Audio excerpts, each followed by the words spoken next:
black stuff on there.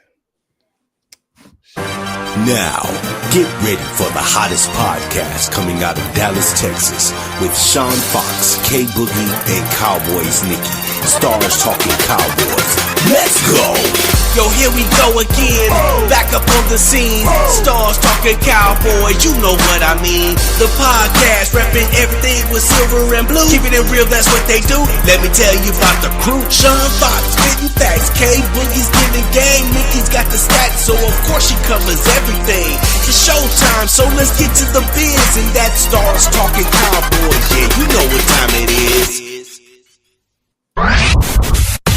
Yo, welcome back to another podcast episode of Stars Talking Cowboys, starring Sean Fox, K Boogie, and Cowboys Nicky is in the building. You gonna dig this? Let's go.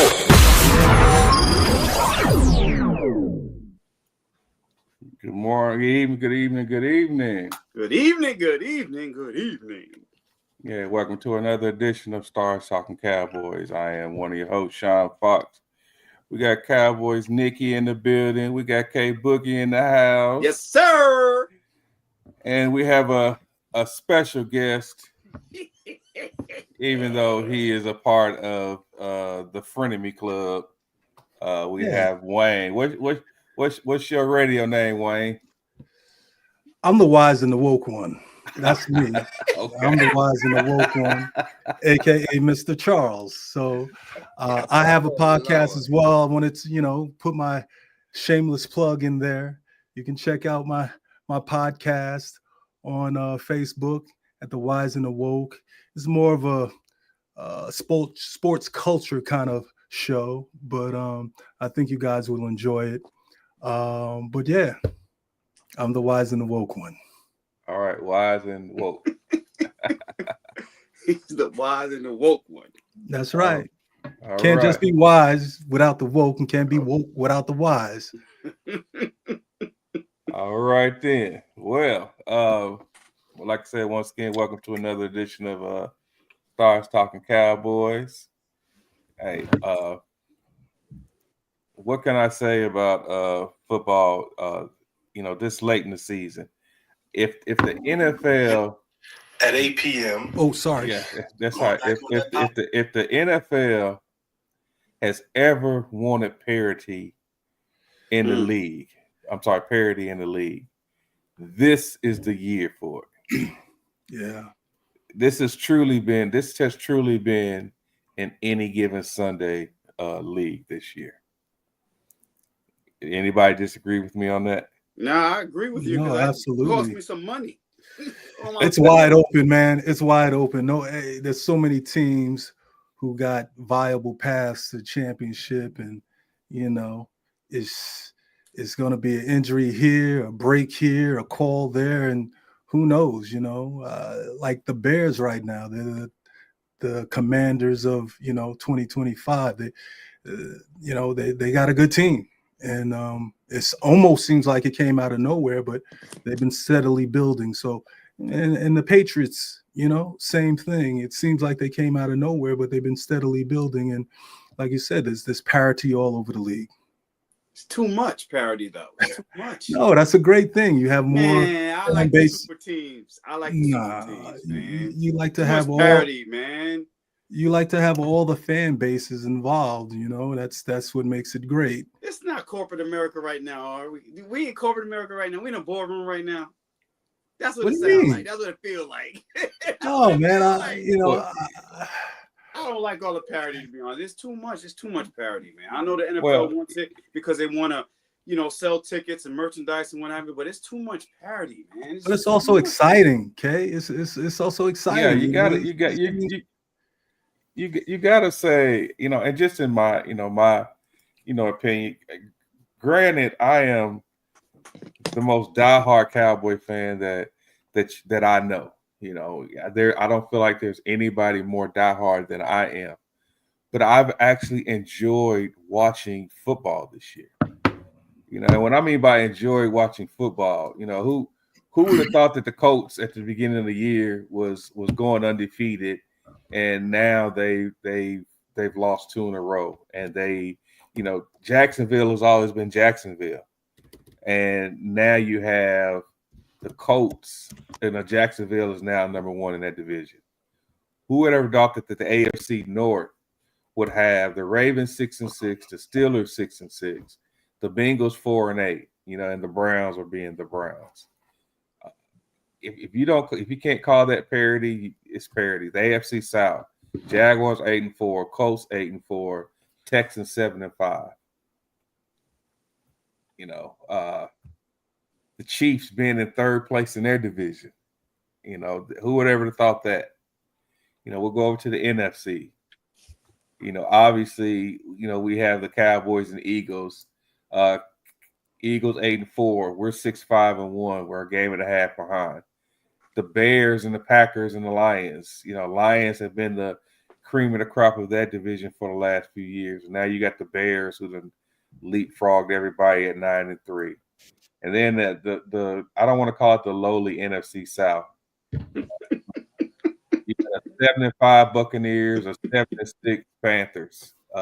That's parity. Yeah, and then the NFC West. You got now. Here's the killing part about the NFC West. You got a 9-3 Rams, a 9-3 Seahawks, and a 9-4 49ers. Yeah, That's crazy. When have you heard a team being 9-4 and in third place in their division? It's crazy. What's up, Nikki? Yeah, That's what's up, crazy. Nikki? What up? What's up, Miss Quiet? Hey, y'all. Yeah. Where's Mr. Cowboy too? Is he joining us? He's not going to be joining us tonight. Oh, I wanted to talk to him about something that we were looking at the amount of carries that the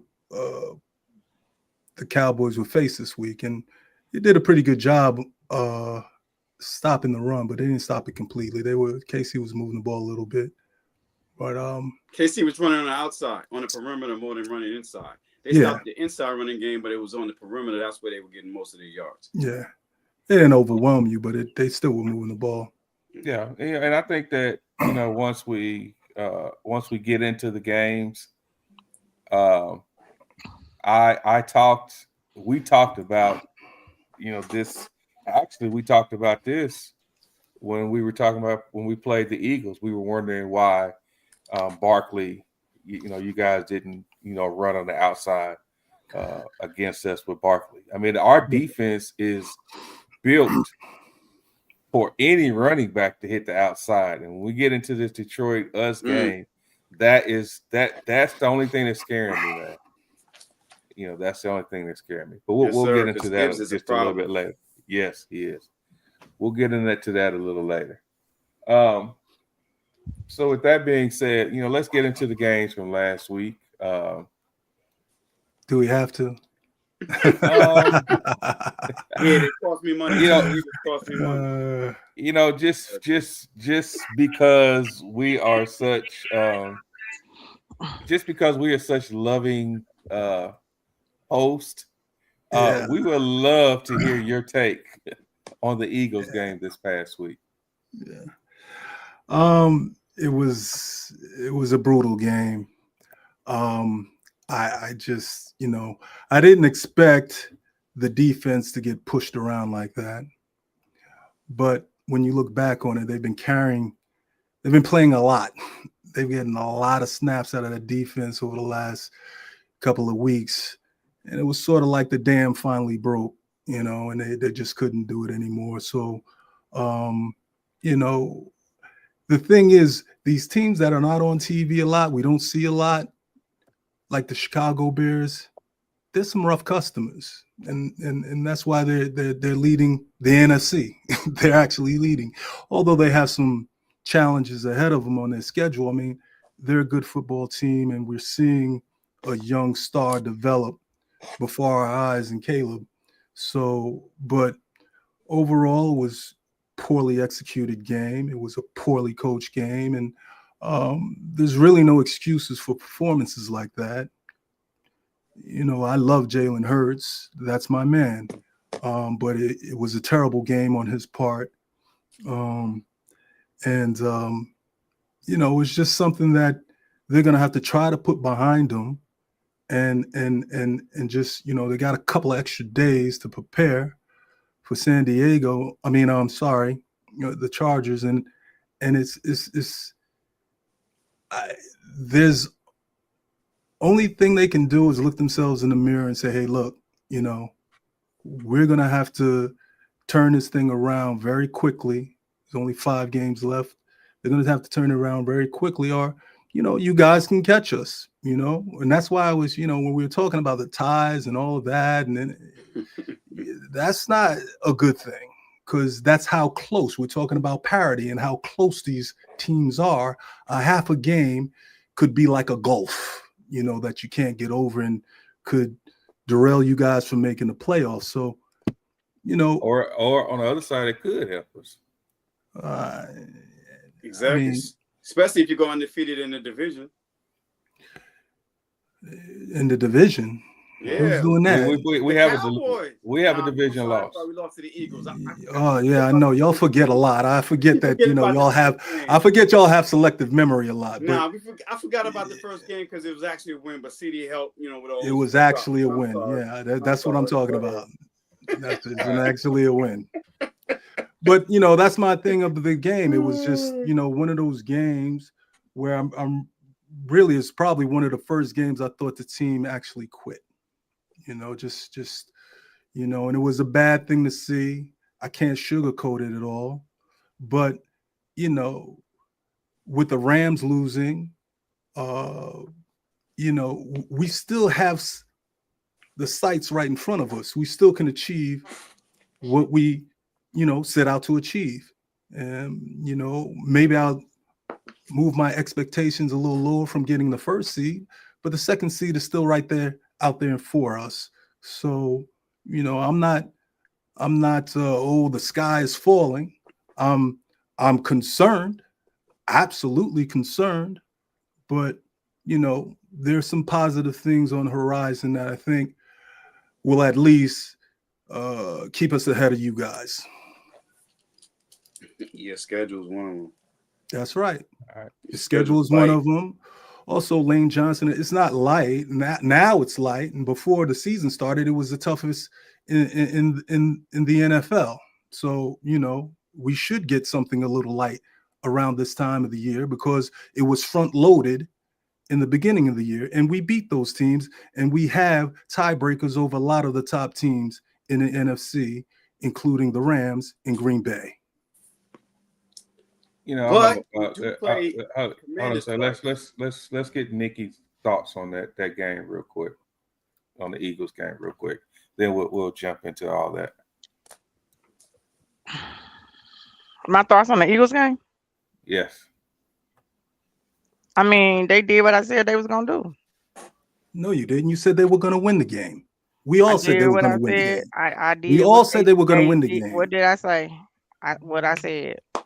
I said I expect Philly to win, but the Bears is a team that they can't sleep on. Okay. The Bears is a team that they constantly after they beat us, they kind of went on a roll of winning, and they have their confidence. Caleb Williams is playing great football. I got to give it to him. Ben Johnson went in there and turns him around. He went in there and turned the offense around. They got the defense balling. Who thought the Bears was gonna be the top seed right now in the NFC? Who thought that? Nobody. I just think I to be honest with the Eagles, I think it's more play calling than anything. And I also think that it's more going on inside that locker room than what they're trying to lead out to the public. It's more going on in that locker room than what they're trying to keep inside the locker room. Every chance AJ Brown get, he say a little something. He say a little bit here, a little bit there. I don't like that because I feel like you're still part of the team. You are a wide receiver. You and your quarterback should be the closest. You and your quarterback should be in sync. If it's a problem or an issue, y'all should be able to talk about that behind the scenes and not bring it to the media. Was when you bring it to the media, that's when everything just go crazy. It goes crazy. But I don't believe the offense coordinator that y'all have. I don't believe he's the right offensive coordinator for y'all. He's not Yeah. at all. Um, They were egging his house this week. yeah, Nick said he still endorsed him. Said that he wasn't gonna make a move. He wasn't gonna change from him. But I don't expect him to be back after this season. I honestly don't. It'll surprise me if they do, but I don't expect him to be back after this season. Um, I think for the game itself, um, the game kind of could have went anyway either way until the Bears kind of start shutting y'all down, just shutting Saquon down on the run game.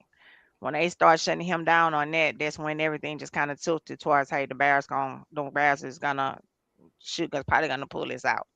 Um, y'all was in scoring, could have scored more than once, but We just it just didn't happen. And again, I don't believe it's all on the players. I do believe it's coaching. I do believe it's play calling.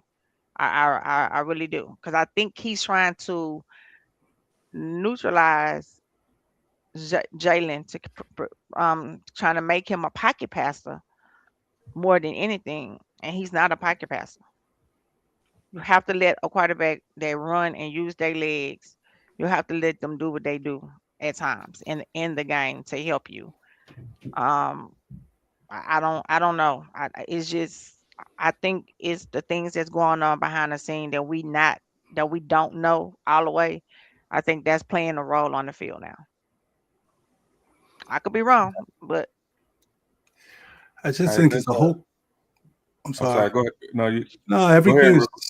is just a mystery why they can't do certain things when it so seems seemingly so simple. Um, I did want to say something about what I heard from Nick Foles to try to improve that offensive coordinator's kind of situation. You know, he's been the quarterback coach or the passing coordinator for the last few years, and he's always been up top in the booth, you know. And I think what Nick said is right, that maybe he should return there, get a different perspective, get back into his comfort zone. Also, stay away from all the emotion on the sidelines. You don't have to see, you know, Jalen looking at him funny. You don't have to see AJ Brown reading a book. You know, you could be up there in the booth and try to stay focused and just. It seems as though he just calls plays. Like after the first 15 or 20 scripted plays, he has no clue of what to do, and he just calls plays. And I'm just hoping, I don't know if it's going to happen, but I think it is a very good idea for him to just kind of remove himself from the sidelines, get up there in the booth where he's been all these years. He may feel more comfortable. He may see some things that he don't see from the sideline. So I think she's right. I don't think he's going to be next year unless they, you know, go some miracle, go on a roll. And but, you know, what I'd like to see is a coach that failed, an offensive coordinator that failed as a head coach and is available now, and that's Brian Dable. I would love to see him as our next offensive coordinator. Really? He's going to Penn State. Oh, I didn't know. Is that that's the rumor? Hey, you know, I'm just saying that type of person, someone who didn't succeed as a head coach, was an offensive coordinator. They tried it. Now come to the Philadelphia Eagles, a sound organization, you know, where you can have a solid, just like our defensive coordinator, same kind of thing where, you know, he's settled in that position now. This is what he's going to be, and he's not aspiring to be something else. Who's a coach for Miami, too? He'd be perfect, you know. He's a fit. He's a. I don't know. Well, you know, McDaniels. He may be available. I'd love to see somebody like that. We can't keep going in this this perpetual thing. Each year we have an offensive coordinator because it is wearing down on Jalen. It makes him look like he regresses at times, but it's because he's trying to grapple with new languages every damn year. There's no continuity, and that's why his play is always up and down, up and down. Yeah. Well, K Boogie, what you think of your perspective from the Eagles game? I'm surprised that the Eagles didn't actually, try to run the ball a little bit more, throw some screens, because the Bears were without 3 of their starting linebackers. So I'm surprised that they did not actually go at that weakness, and they didn't. They never do. I was surprised. I was just surprised that the Bears were able to be physical against them in the trenches. That's another thing. I mean, I watched the Bears play a lot. I'm saying to myself, wait a minute, this can't be the same offensive line and defensive line playing against the Eagles. They were really, really being really physical against the Eagles, and I was really surprised. Don't they have the second best rushing attack in the league? Something like that? Yeah, they've been doing it all year, man. They've been pushing people around all year. But listen, inside against the Eagles, inside with those two behemoths inside. Yeah, I don't know where they were. That was crazy. Let's call it what it is. I was surprised. Listen, I watched those cats play at Georgia, and they are hard to move, so you have to run on the outside. But the Bears was running in the inside because Caleb really didn't have a good game either. It was a running game. They ran for 280 yards. Yeah, they ran all over us. That was surprising to me. That was really surprising to me. That was surprising to me. But like I said before, I think that defense is just it's tired, man. It's tired. It could be tired, but they didn't try any screen passes on offense either. And I'm like, wait a minute, the Bears don't have their starting linebackers. Hit them where they're weak. I didn't see anything. The offense was vanilla, to be honest with you. I told you last week they never exploit mismatches. They just don't do it. And I don't know why they think they could line up and blow everybody off the line like they did last year. It is not the same team. Yeah, but that's where the head coach has to step in and say, listen, we need to change this game plan right now. He's doing a poor job. Have to, or else it could be another collapse. And you don't want that either. He's doing a poor job. Yeah. But let me get my the Bears were. That's what I was just really surprised. Let me get my take on this game real quick. You guys know I'm a numbers guy. So I'm just gonna go over a few numbers. And then I'm gonna start with the Bears, and then I'll move over to Philadelphia. Caleb Williams was 17 of 36.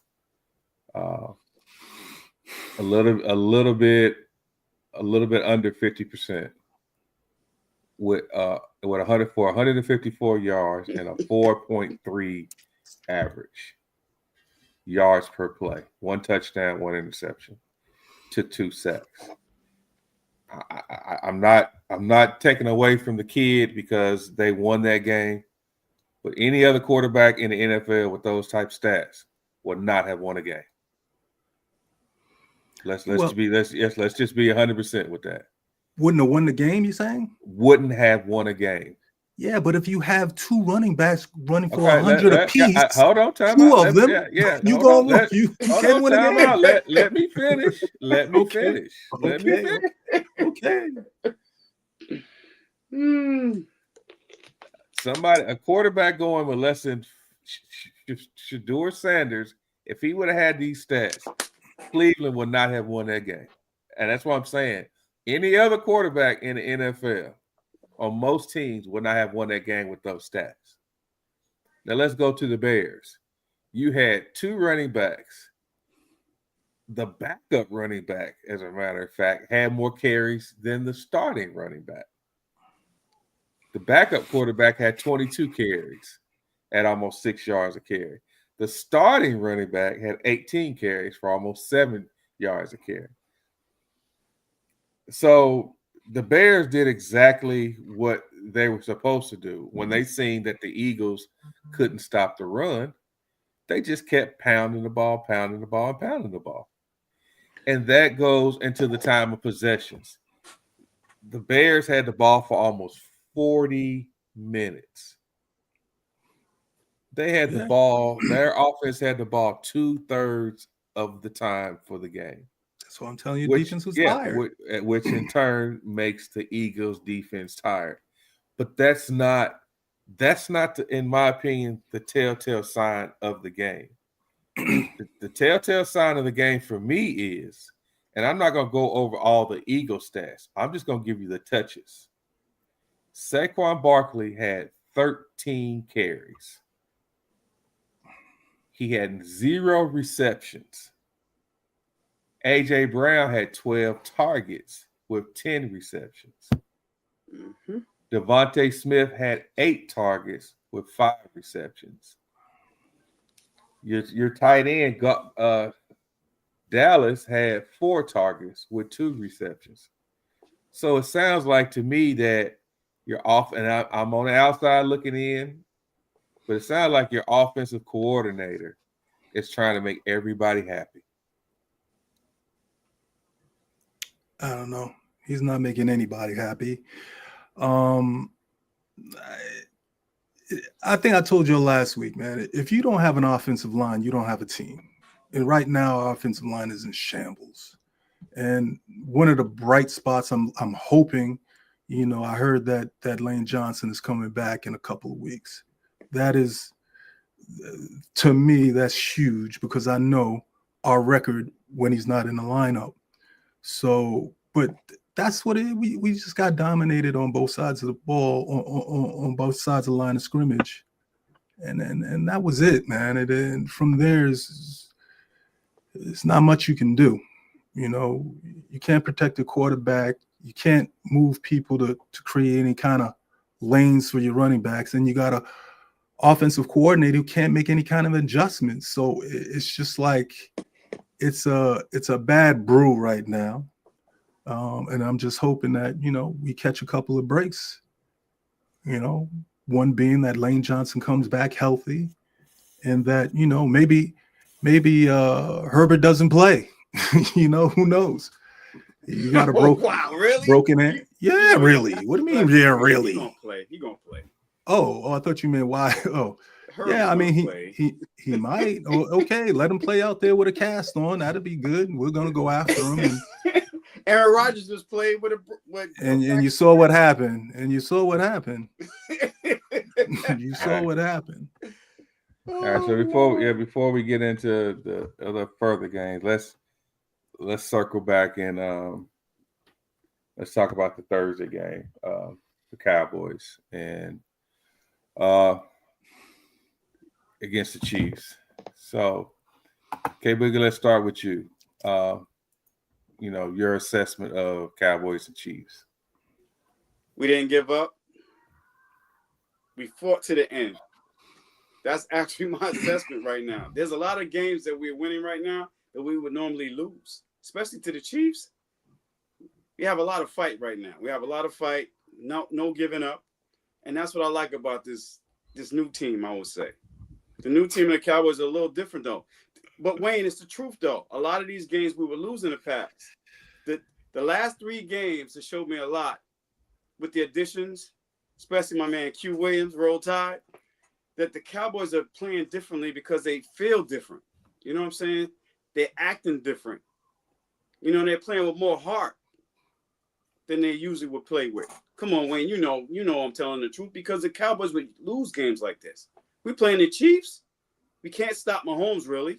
Mahomes had a good game. The Cowboys are playing better, but guys, I just you'll play so much better. Somebody else. Yeah, no, yeah. That's just but let's go around the room and then Wayne will let you get your assessment. Okay. It was more fight, and I like the fight in it right now.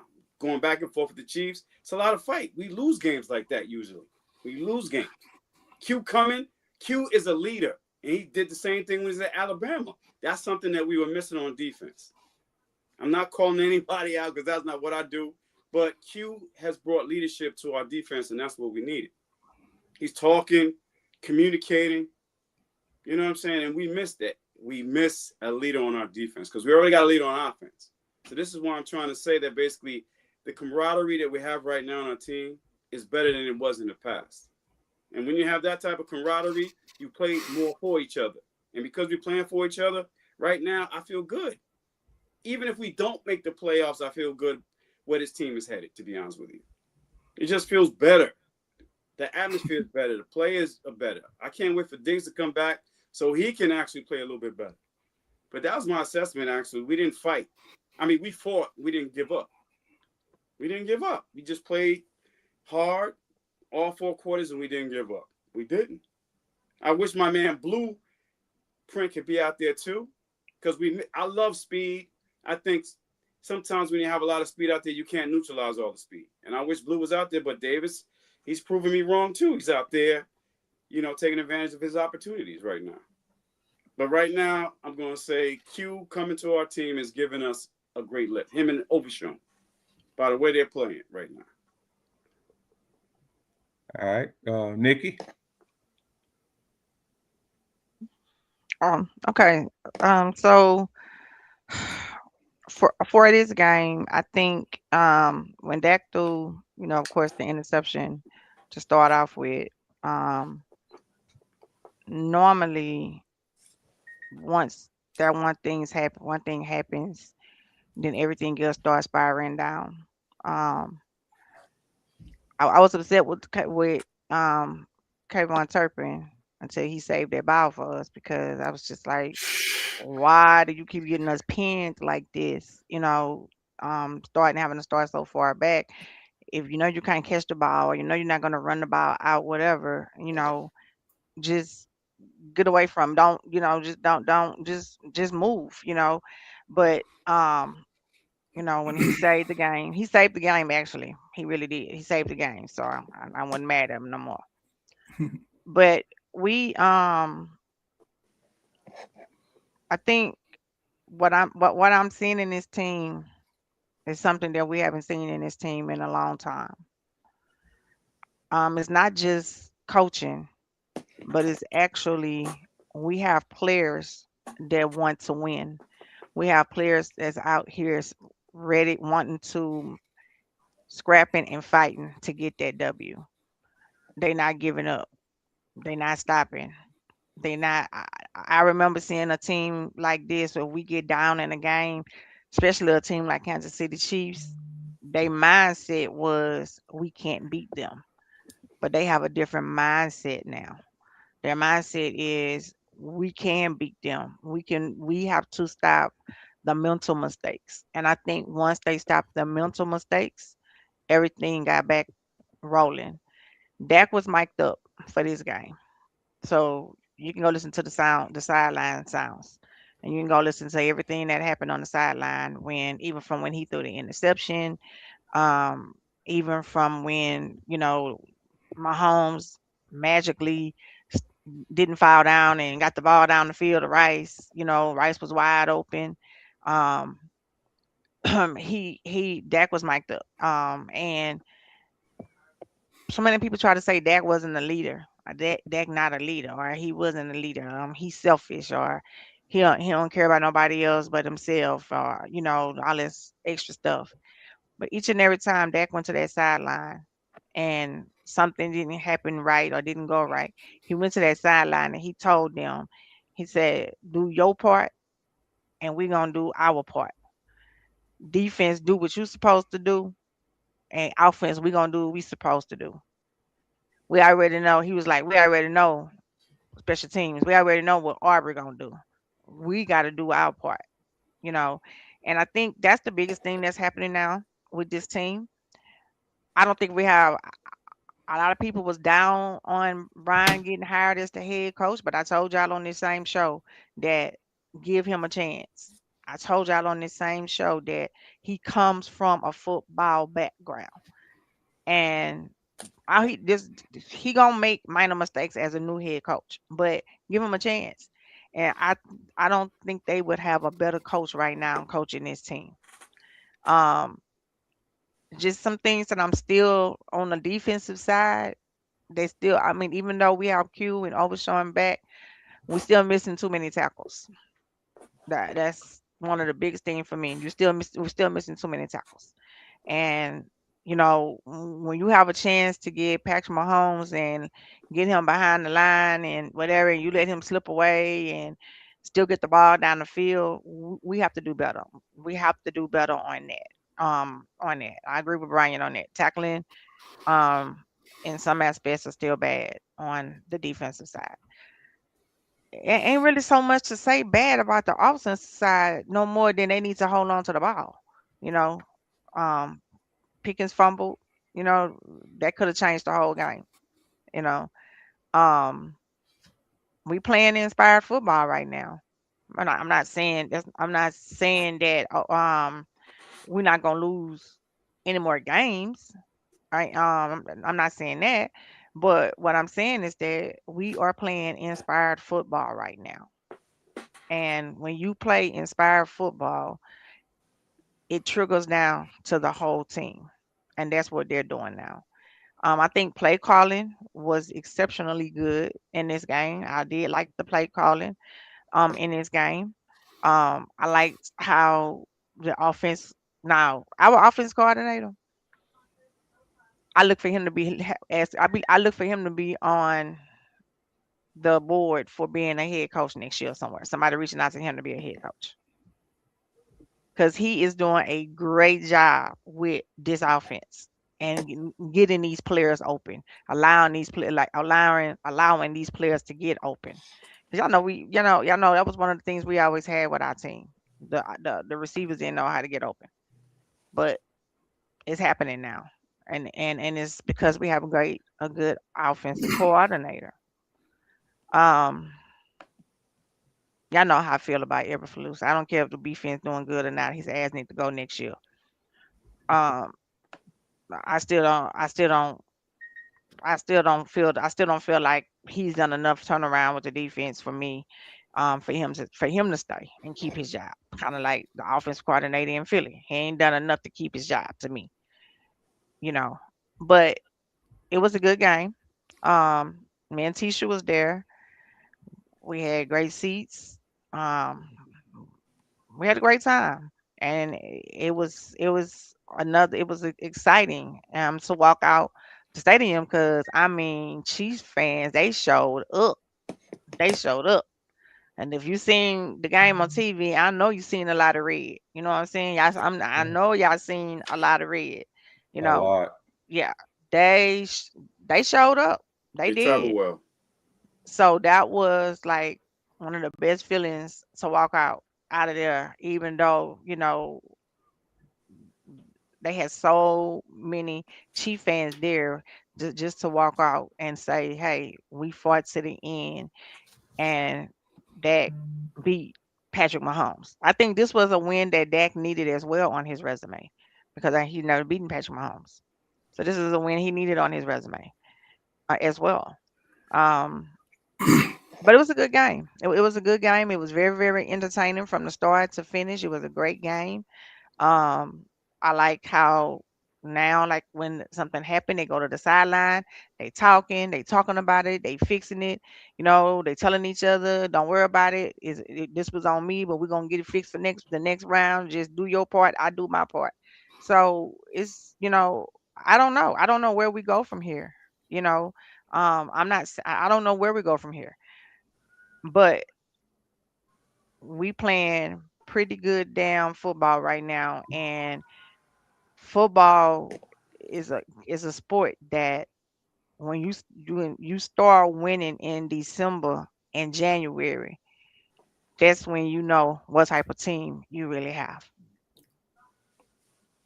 That's it. All right. Wayne, I'll let you go before I go. Yeah, I mean, I thought you guys did fight, and it was a great game.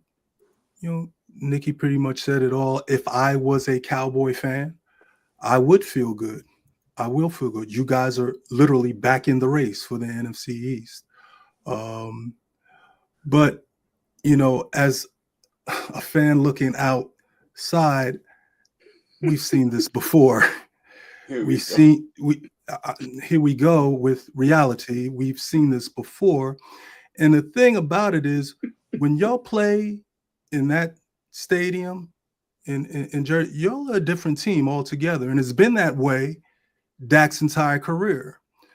he's not a very good road quarterback. It's just his MO, and the numbers bear it out. I think he's 36 and 34 on the road, something like that, throughout his career. And even this year, the only 2 road wins you have is against the Jets and the Raiders, I believe. So I get the enthusiasm. And we talk about, what's on his resume, and that's on his resume, that he's not a very good road quarterback. He's not a very big game on the road quarterback. And so for me, he's 35 and 32 to be exact. Okay, it's 35 and 32, somewhere in there. Like I said, that's mediocre. And like I said, this year is very similar. That it's kind of mirrors his whole career. They've won 2 games on the road against the Jets and the Raiders. So now, if you go on the road with this new enthusiasm and this playing tough, and you go into a place like Detroit and you beat them, I'll have a different perspective on how things are going and how you guys are playing right now. It's commendable what you've done over the last 3 weeks, and like I said, you should feel good. But I've seen this before out of Cowboys. You've seen this before out of the Cowboys. You're saying you feel like it's a different team, K Boogie. I feel like it's the same team, K Boogie. Okay. And next week, or not even next week, Thursday. this week, we'll see if that enthusiasm carries over onto the road. So let me say this before you go, Sean, if you don't mind. Even with losing these games on the road, is Dak the only player playing on the road? Excuse me? Is Dak the only player playing on the road? Is that the only player? Is Dak No, the only no. player playing on the road? No, he's not the only. Okay. No. Because your statement is that everything is what Dak doesn't do. But it's times we were on the road and we could have won a game on the road if our defense have gotten a stop.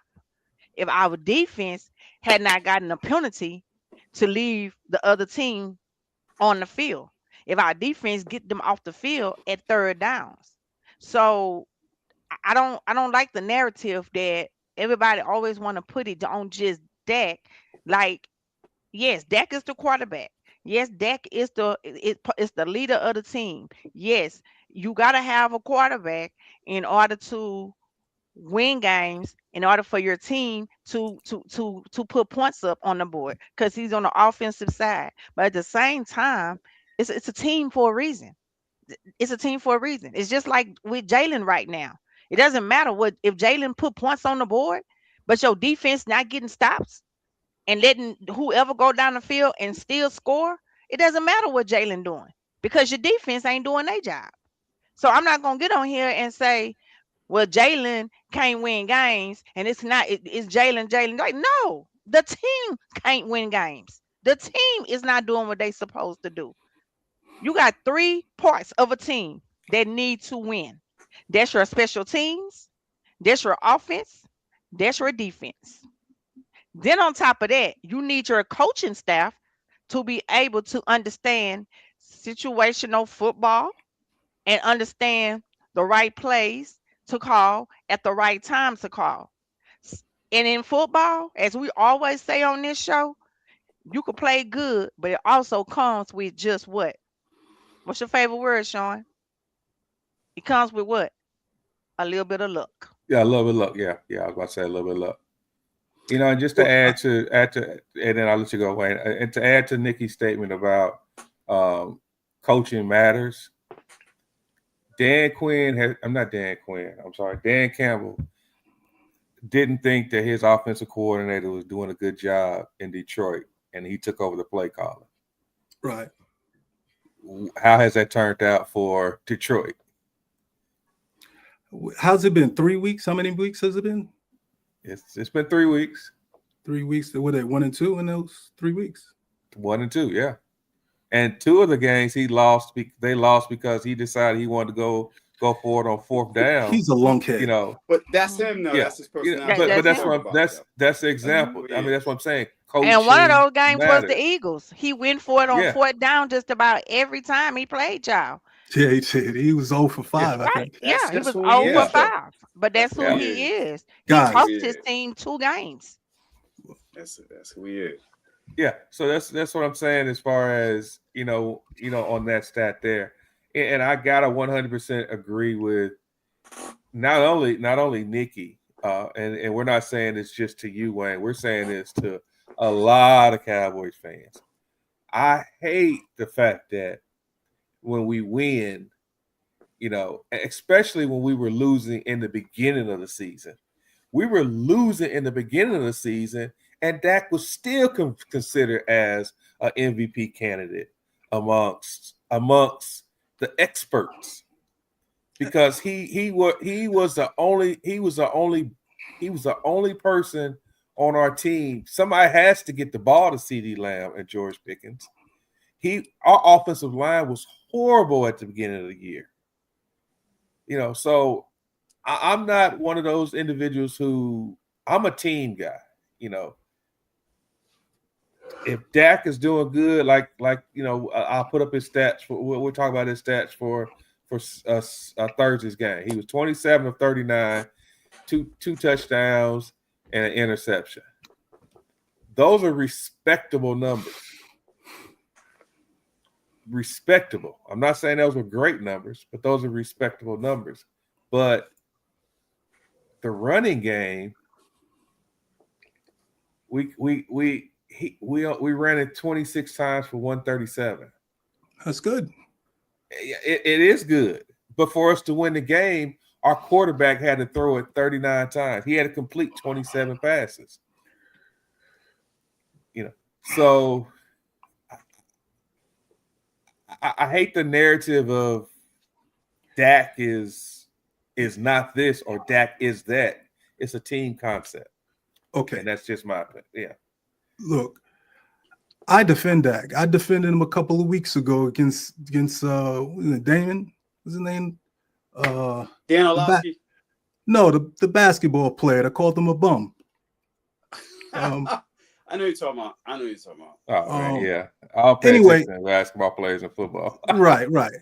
So, I defended him. He's a quality quarterback. He's a great quarterback. And you're right. It's a team sport and coaching comes involved. But you just told us, we just went over his record on the road. That's a large pool, right? So while the defense, the coaches, the one constant is Dak Prescott. That's the one constant in all of this mediocre role things. The pieces may change, but he's the one constant.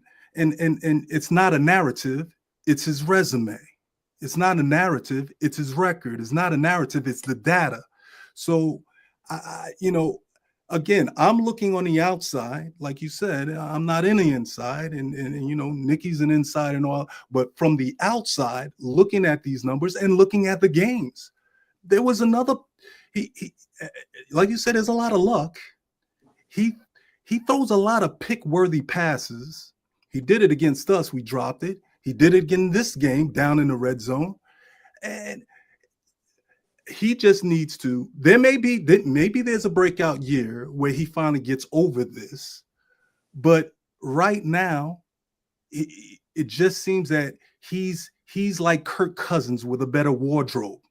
Just like when the lights are the brightest, he doesn't play his best, and that's not a narrative. That's the data.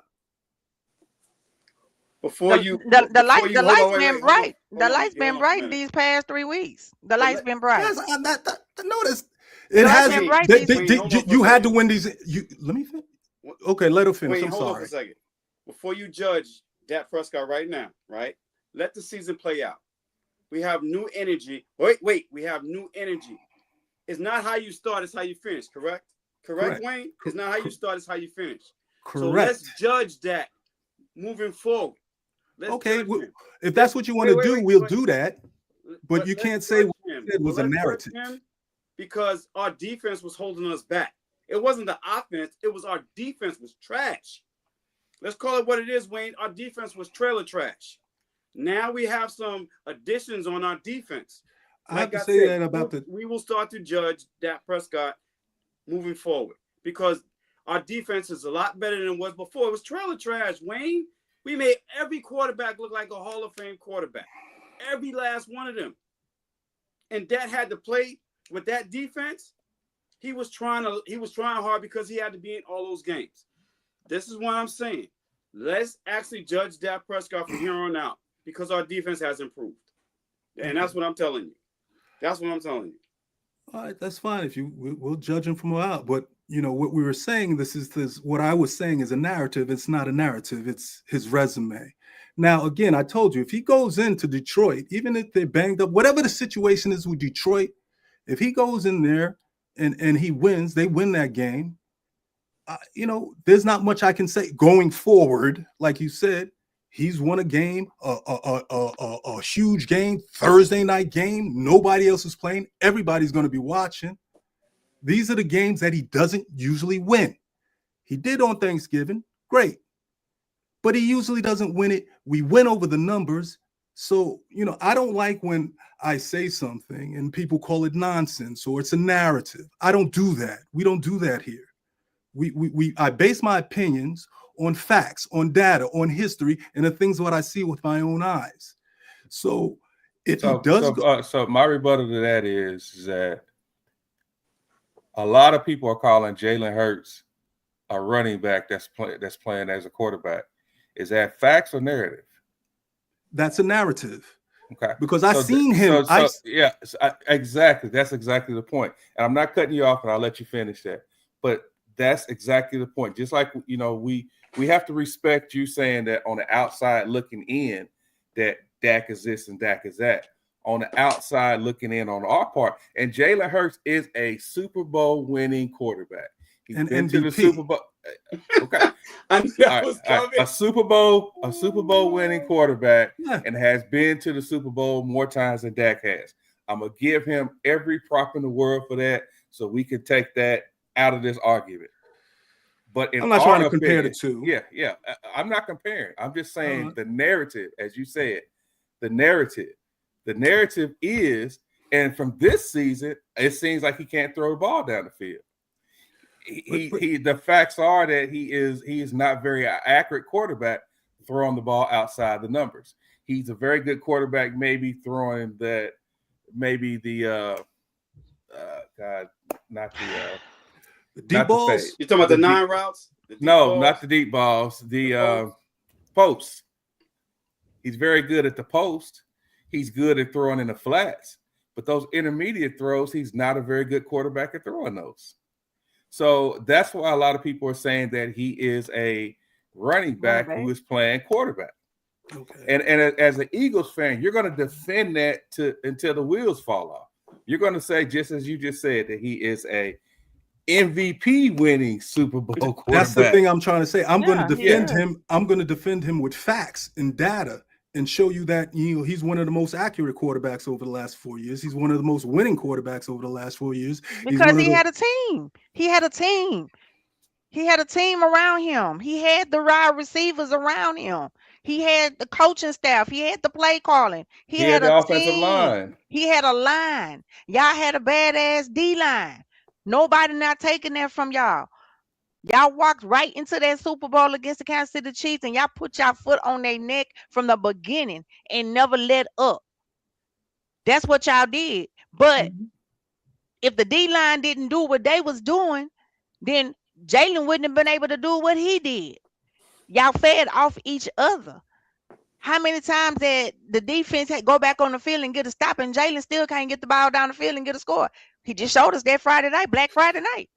This year I can't, argue with you at all, but we're talking about a pool of work, a body of work. And that's what I was talking about, Dak. And, we're talking about the body of work here. This year is just I can't really, you can't make any excuses. He's playing terrible. Before you got here, I told him that he played terrible. And you know, I really think this revolving offensive coordinator thing is really hindering his career, even though it's still, you know, a sort of a Hall of Fame type career, his trajectory there. But these they're holding him back. The way that the GM and the owner, they gotta you know, get this thing right with the offensive coordinator. They got to get some continuity, because you can't play consistent ball like that from the quarterback position. So you are saying that coaching matters, right? Yes, of course, coaching matters. Okay. So So that's football more than probably in football more than any sport. So does Saquon.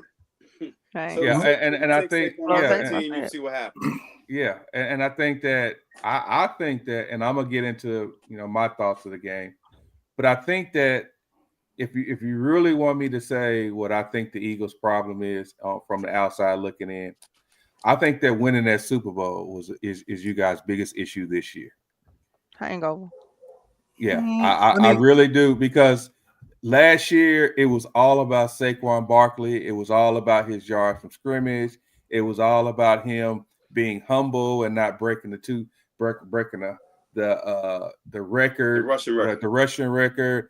It was all about, now he's doing State Farm commercials, Chunky Soup commercials. He's doing everything that a Super Bowl winning running back who could have been. I would have given him the MVP over Josh Allen if it was my opinion. If I had a vote for the MVP last year, I would have gave Saquon Barkley the MVP over Josh Allen. Now, this is coming from a Cowboys fan who cannot stand the fucking Eagles organization. So I'm giving you some props. I'm giving Saquon some props. I think this year, with your offensive line being hurt, you don't have the continuity on the offensive line that you had last year. I think that AJ Brown, with him being I don't want to talk about the man behind his back, because he's not here. So I'm not going to say the word that I really want to say. But I think that we're amongst friends here. You can call them what you want to call them. Well, I don't use this word. I don't use this word. I don't say this word out loud. I think it, but I don't say it out loud. But him acting like a little bee sitting over on the sideline shouting because he's not getting the ball and he's not a focus of the offense and he's not this, and he's reading books and sending out tweets and this and that and other. That to me is a Terrell Owens situation all over again. And it's causing some dissension among the team. It's causing some dissension among the Eagles organization. It to me is no different than, and I love this guy this name that I'm about to say, but it's no different than how some of our team felt about Parsons. You know, and it does affect the locker room. It does.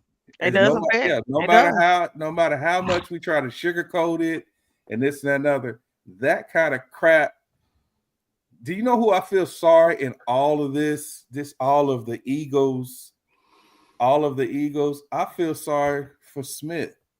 That kid has just been. He's just been consistent. Devontae. Devontae. Yeah, he's just been consistent year after year after year. Doesn't say anything. Just goes out there and does his job. Yeah. And he I think that he should get more touches. He should. He should. I mean, you know, y'all forget it. We won a Super Bowl last year, but he was acting the same way. AJ Brown was acting the same way. Yeah. He was doing the same exact things he's doing. He just, when he got a couple of losses, when things weren't going, then he's really, you know, showing his ass. And I was going to do a segment when I was at the stadium. I was going to ask the people, you know, how they do those, you know, ask the question on the man on the street type questions. And I was going to ask, is AJ Brown a diva or is AJ Brown a bitch? You know, is he just a player that really wants the ball and really wants to win and, you know, has an ego, or is he a bitch and don't care about the rest of the team? It was Jalen Hurts who even got him on the team. So I don't know. His behavior is. How can you put those two words together? What? Bitch ass diva. Damn. It's either you're a diva or you're a bitch. And What's the difference between the two if that's the case? the difference between the Because they two could is be the same one is not trying to destroy your team. A bitch is trying to destroy your team. A divas is somebody who's, you know, they want the ball, they think they're the man, fine. But you know, and that's like last week when you know, the other Eagle guy Jeff was telling me, oh, they're not going to get rid of him. If he's destroying your locker room, they will find a way to get rid of you. And you know, this guy is just amazing. The way this is what my point was. The way he acts is as if somebody didn't get paid, didn't get his contract. He got paid. He won a Super Bowl. I don't know what goes through this man's mind. I get that you're frustrated. You know, we all know that you should get the ball more, but come on, man, you wait your time.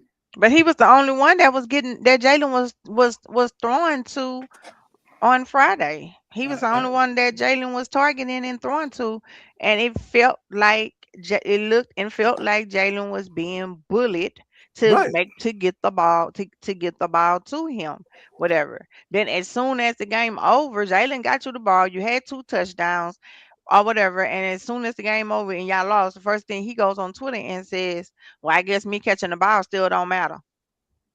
Yeah, I guess me catching the ball still don't matter. I guess I just need to shut up.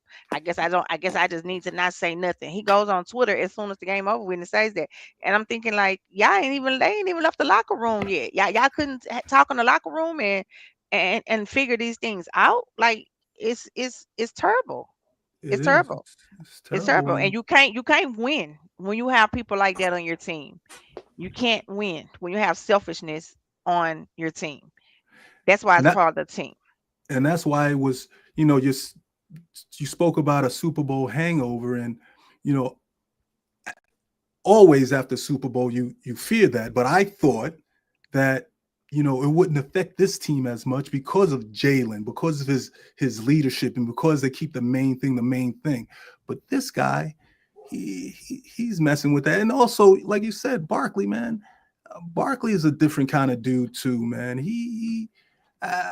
This is on another thing, but when he was one of the very few black players that went to the White House. He didn't even just go to the White House. He went to the helicopter, played a round of golf. So that continuity, that friendship, and all that camaraderie that was the year before, I think some of that was lost because I think there might have been two. The only black player that is still on the team that went to the White House that's still on the team is him. Mm-hmm. So I think you're right, Nick, about the locker room. The dynamics of a locker room is just not what goes on the field. You know, it's what goes on in the locker room and outside when they get together, and they don't look at him the same way anymore. And I know they don't. And I know Jalen doesn't. I know AJ Brown doesn't, and Smitty don't. But that's not why they're not winning. That's not. No, that's not why they're not winning. But I'm just making a point that Nikki said when there's stuff going on in the locker room, that could be the type of stuff she's talking about, where they just don't feel the same about each other anymore. Mm-hmm. And it's been so much said, but you know, it's been so much said to where it just doesn't pan out well. It's because it's so much that has been said to the media. So many things have been said. Just like when y'all supposedly had that meeting. When they supposedly had that meeting, he comes and say, "What meeting? Right. What they said? I wasn't there." So I don't think he's a Bryce guy either. You know, it's I don't know. He's a hell of an athlete. But I just think maybe teams are just focusing on Saquon now. That's the problem too. They just focusing on Saquon. Saquon is not going to surprise you like he did last year, running for almost 2,000 yards. This year is a little different. Everybody knows who Saquon is. That's another thing. We can talk about the locker room and whatever else, but you still got to play and produce on the field. And I have a feeling that these other defensive coordinators, seeing what Saquon did last year, and they're more game planning him than Hurts. They're saying, you know what? We're going to let Hurts beat us. We're not going to let Saquon beat us. Let's stop with all the other stuff. Let's talk about what's going on the field right now. We're gonna let Hurts beat us. Exactly. We're gonna let him beat us with it. We're gonna let him beat us with his arm.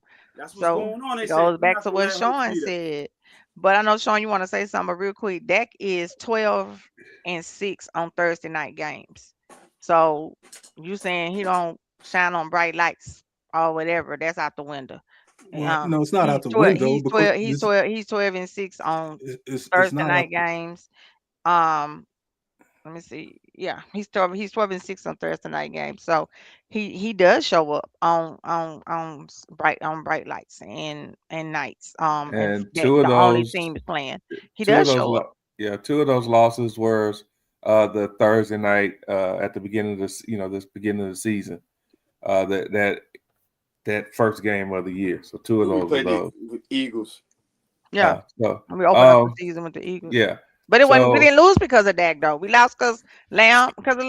It wasn't that And that reason why fumble. we lost. Miles And the Sanders fumble. fumbling the The ball. Miles Miles Sanders Sanders fumble. yeah. I But think anyway. I think going back to Wayne's part, and then I'm gonna talk about how I felt about the game, our game. I'm just talking about team now, not so much as Wayne's part. I think another thing that is really hurting the Eagles this year is that your team is going to get everybody's best because Right. you are the Super Bowl champions, Yeah. and people are going to play you harder. People are going to spend more time on. If the Eagles won the Super Bowl last year, what do we have to do to get to that same level? So teams will scheme for you differently. Teams will play for you harder. Teams will do whatever they can because they want to be, and even us, we want to be as. That's why Jerry fucking wanted to open up the season against y'all because he wanted to. All right, the best. The Eagles are the best, and they won the Super Bowl. So we got to go out there and show them that we can compete with the best. And that's the mentality of these teams when it comes to the Eagles. So you guys are now the hunted. You aren't doing hunting right now. You are being hunted. You got that target on your back, and that's something that even if we have a losing season, we have that target on our back every single year, and that's why I respect Tony Romo and Dak Prescott during this whole TV social media era because they've had to endure so much of what the team did do or didn't do. When in actuality, I think our best team was a Dez Carter year. To me, that was the best team that we've had over. I'm talking about even over the 13-3 team that we had when Dak and Zeke were rookies. I felt that team was the best year. That was the best team that we've had, and that was the best chance for us to get to the Super Bowl. And the ball just, going back to that, you got to have a little luck to win. The ball just did not bounce in our way with that fumble by Murray and the Dez Bryant drop. So I get it. The Eagles are. I think it's some of that is a little inside stuff. We're not in that locker room, so we can't 100% say it. But I also think that the pressure of being the hunted now is starting to catch up just a little bit with you. I'm starting to doubt your coach because if you know this as an Eagles fan that over the last 4, 5, 6 games, I think y'all went through one little stretch where you only scored like 16 points a game or something like that, and y'all still won. Yeah. This is when your coach to step in and say, okay, hey, what the hell is going on? Did he take the play call? Didn't he force Kellen Moore last year to run Saquon when he was being pass happy at the beginning of the year? I don't remember, but I mean, the overall thing is you're right. You're the head coach. You're going in a spiraling. Something has to change. Anything. Like I said before, even if it's moving him from the sideline on up, he's reluctant to take the play calling himself. He wasn't very good at it himself. And what is going on now is supposedly this guy's his friend, so he's letting his Mike personal. McCarthy, Mike McCarthy situation.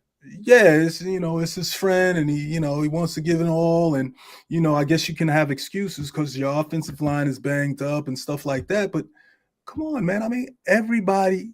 There's just casual people who watched our offense and says that it's not a pro level offense. And this is so crazy to believe that just 10 months ago, my man Jalen was lighting up a championship cigar, and we rolling on the Chiefs. 10 months later, because you just changed, you can't score no points now.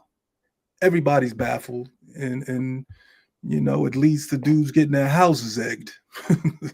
Y'all miss Kellen Moore. Just say it. Just say it. I mean, I'd rather have Kellen. I'd rather have Kellen Moore than this guy here. Yeah. We did not miss Kellen Moore. I know you didn't. That's something we don't miss him. I don't miss. We don't miss him at all. Cheat code, so he knew how to. That's what I'm saying. Saquon. How much do you have to do when you have a 2,000-yard rusher? Saquon's a cheat code.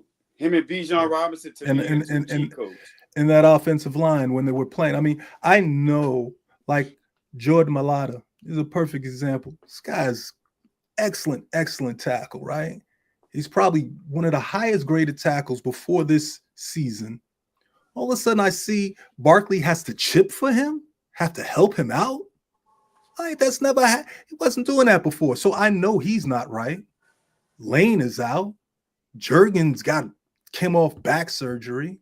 The two guards they got in there are garbage. So Saquon is last year, he was averaging 4 yards before he got touched. Now he's like the bottom. Now he's at the bottom of the league in that same category. So, I mean, I'm just, like I said before, I'm hoping Lane Johnson comes back and could do something.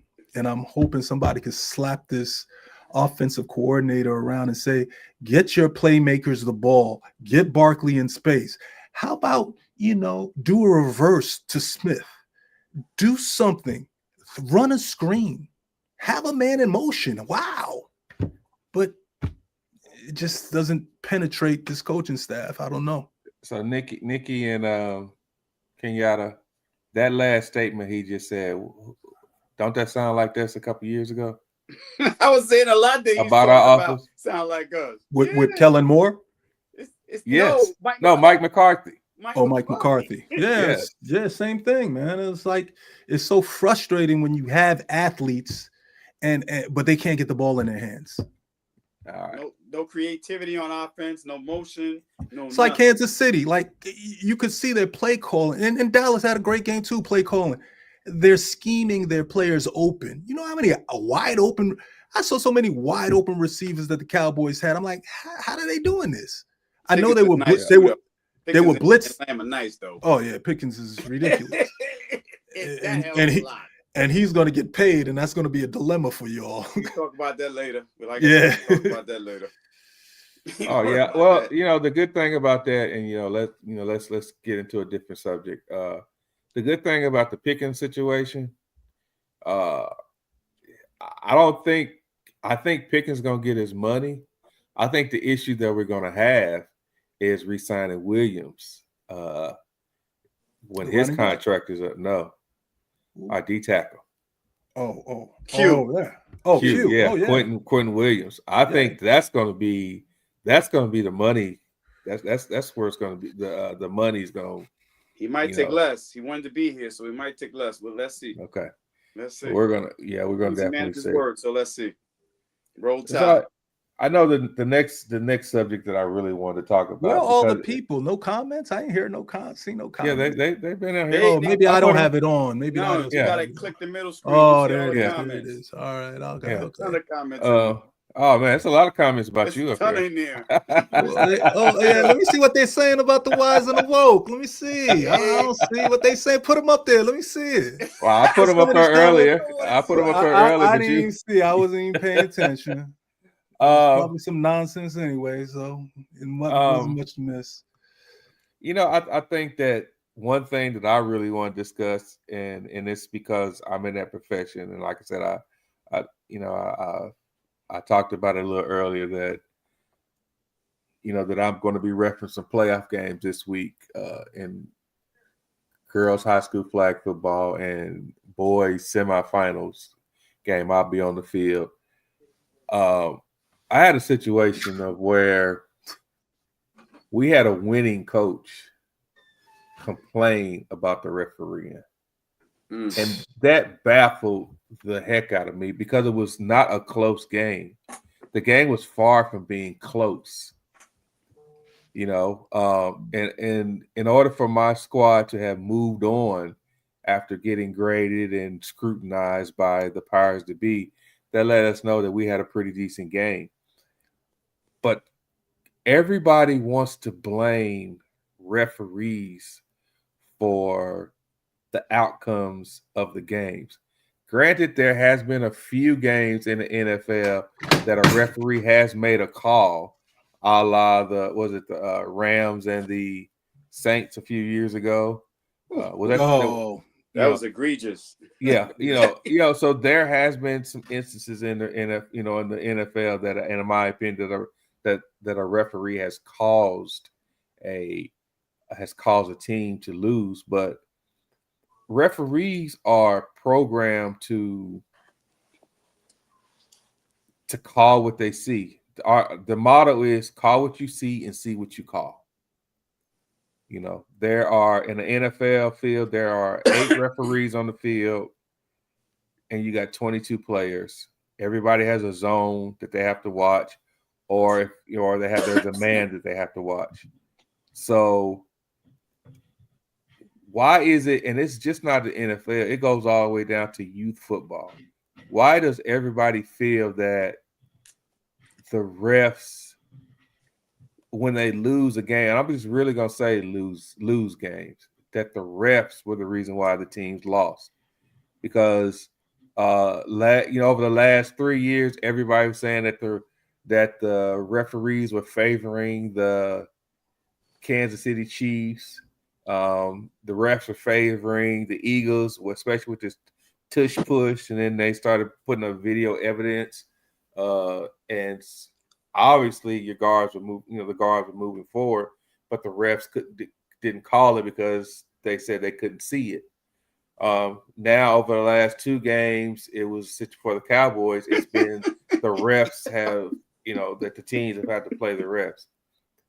And those on the line and this panel here. And then I'm gonna give my opinion at the end. Why does everybody feel like it's the refs' fault that teams have lost games? I don't care who goes first. It's a great question, actually. It is a great question. I don't know. A lot of people that always comment like that never really play sports, so they don't understand the nuances of basically the X's and O's and how referees actually play a part in what they need to call. Because every call is subjective anyway. Let's call it what it is. You can have holding on every play. You can have offensive pass interference, defensive pass interference on every play. So it's subjective, right? And a lot of teams, the Eagle fans have been talking trash. The Chiefs fans have been talking trash on Twitter. And I'm like, well, it was okay when it was all right when the calls are going your way. Now the calls are not going your way. Now there's a problem. That's my thing. It's bad when we do it now, right? But when you guys were having the benefits of those calls, it was okay. Oh, well, hey, it's subjective. It could have went either way.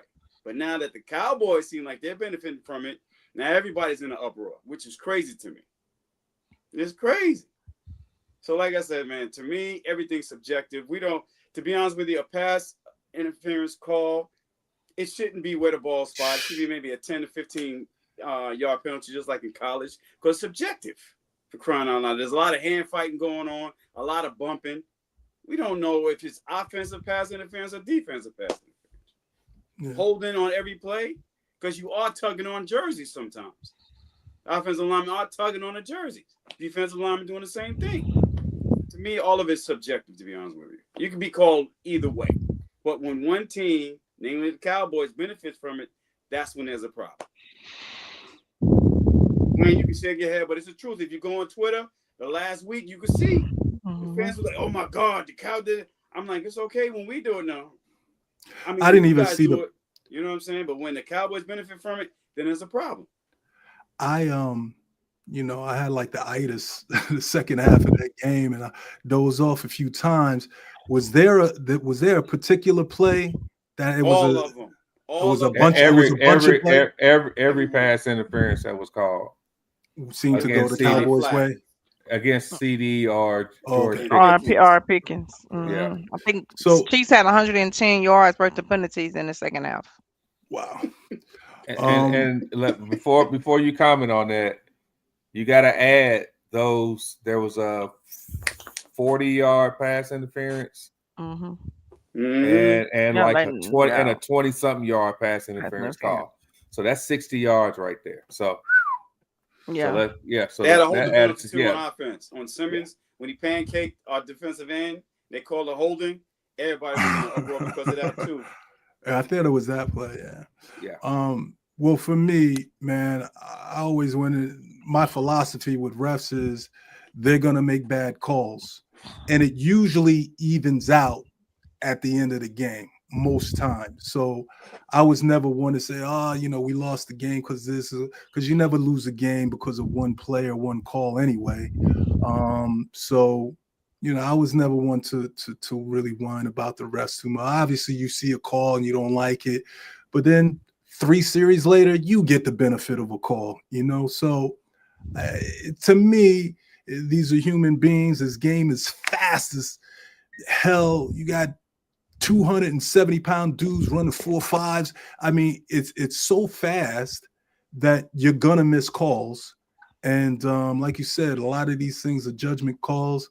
But in the end, it usually evens out for the teams. And if it's not in a game, it'll even out. Throughout the season, you gonna get them the benefits of them same calls. It evens out. Yeah, makeup calls. Yeah, exactly. It always seems to even out. Because even in a game, I think it was this game with AJ Brown, he barely touched this guy, and they called offensive pass interference. I'm like, how? I've seen guys grappling. Now that call there, I did Well, not it's agree crazy. with it. Now that Green Bay game, you talking about that Lions game? That Lions game on Sunday night when they called him for pass interference on the. I'm talking about the Lions, Eagles. I'm talking about the Eagles Bears game. Bears game. AJ Brown was running his route. Really? Yeah. He was just running this route, and just on a comeback route. It was like an out route, right? Yeah, an out route. Yeah, it was an out route, but it still was kind of a comeback too. So the DB and AJ were like close in proximity, and AJ's cut caused the DB to kind of flinch back. Yeah, flinch back because it was a great route. Right. But they call offensive pass interference. That was probably a makeup call from the Lions game. From the Lions game, because same situation. The Lions defensive had perfect position on him, and what they call him for defensive pass interference when basically it should have been a non-call. That was on 4th down too, or 3rd down. You see what I'm saying? So sometimes there's makeup calls. You referees be like, "Oh, let's give a makeup call." No, referees don't do that. You sure? No, referees don't do that. They do it in basketball. No, they do not do that. And I'm gonna tell you why they don't do that. I'm gonna let y'all finish, and then I'll tell you why referees don't do that. Yeah, I'm done with the referees. I'm just saying. I just see a lot sometimes. I'm like, how could they call that? But it is what it is. All right, Nikki. I mean, I'm not one that likes to blame the refs for games either, because I feel like if you do your job, you do what you're supposed to do, then you don't have to worry about the refs becoming a part of it. And I always say that. I always say play the game to win for yourself, because you don't know what line the refs gonna toe on whatever. So play the game for yourself and win. I just want to see a game called fairly. If it's really a penalty, give the penalty. If it's not a penalty, then move away from it. I know that they can't see everything on the field. I know they, and I feel like it's things that's missed on both sides. every time it's a game, it's something missed on both sides. I mean, it should have been a holding call on Javon Clowney that they missed. That was big because Rice went down the field and they scored. But if they called the holding call that on Javon Clowney being held, it would have been brought back. He wouldn't have been went downfield and they got the touchdown. So I think it's missed calls on both sides. I just want to see games called fairly. That's all. And I hate when they call bad games, they call bad plays, and then when they come back the next day, or New York respond the next day, and New York say, "Oh yeah, well they would have challenged it, it would have got overturned." Well, yeah, that should not why they the ref calling the play, but they got New York on the phone on TV, and he's saying no, it should not be a penalty, but they calling it a penalty. Like y'all not on the same page. Like, what books are y'all studying from? Are y'all both studying from? Are y'all all studying from the same book, or what? Is it different every time? I know every play not gonna be the same, and every penalty ain't gonna be the same. But that's annoying when New York is on the things on the in the corner of the TV saying, "No, that shouldn't be no penalty." Or yeah, that should be a penalty, but they're on field not calling it or not doing it. That's what's annoying. Then the next day, well, if he would have threw the flag, it would have he if he would have threw the flag and he would have won the challenge. Why the ref just didn't get it right from the beginning? We got replay assistants. Why you just didn't get it right from the beginning? All right, as a to that point there, in the NFL, there's a lot of plays that aren't reviewable, so they can't review them, and I hate that. Yeah. I hate it. I kind of like what basketball does. Basketball, you can essentially challenge anything, but you only get 2, possibly 3 a game. But you can challenge anything at any given time. And generally, what coaches do is they generally wait towards the end of the game, the end of a half or the end of the game to make those challenges.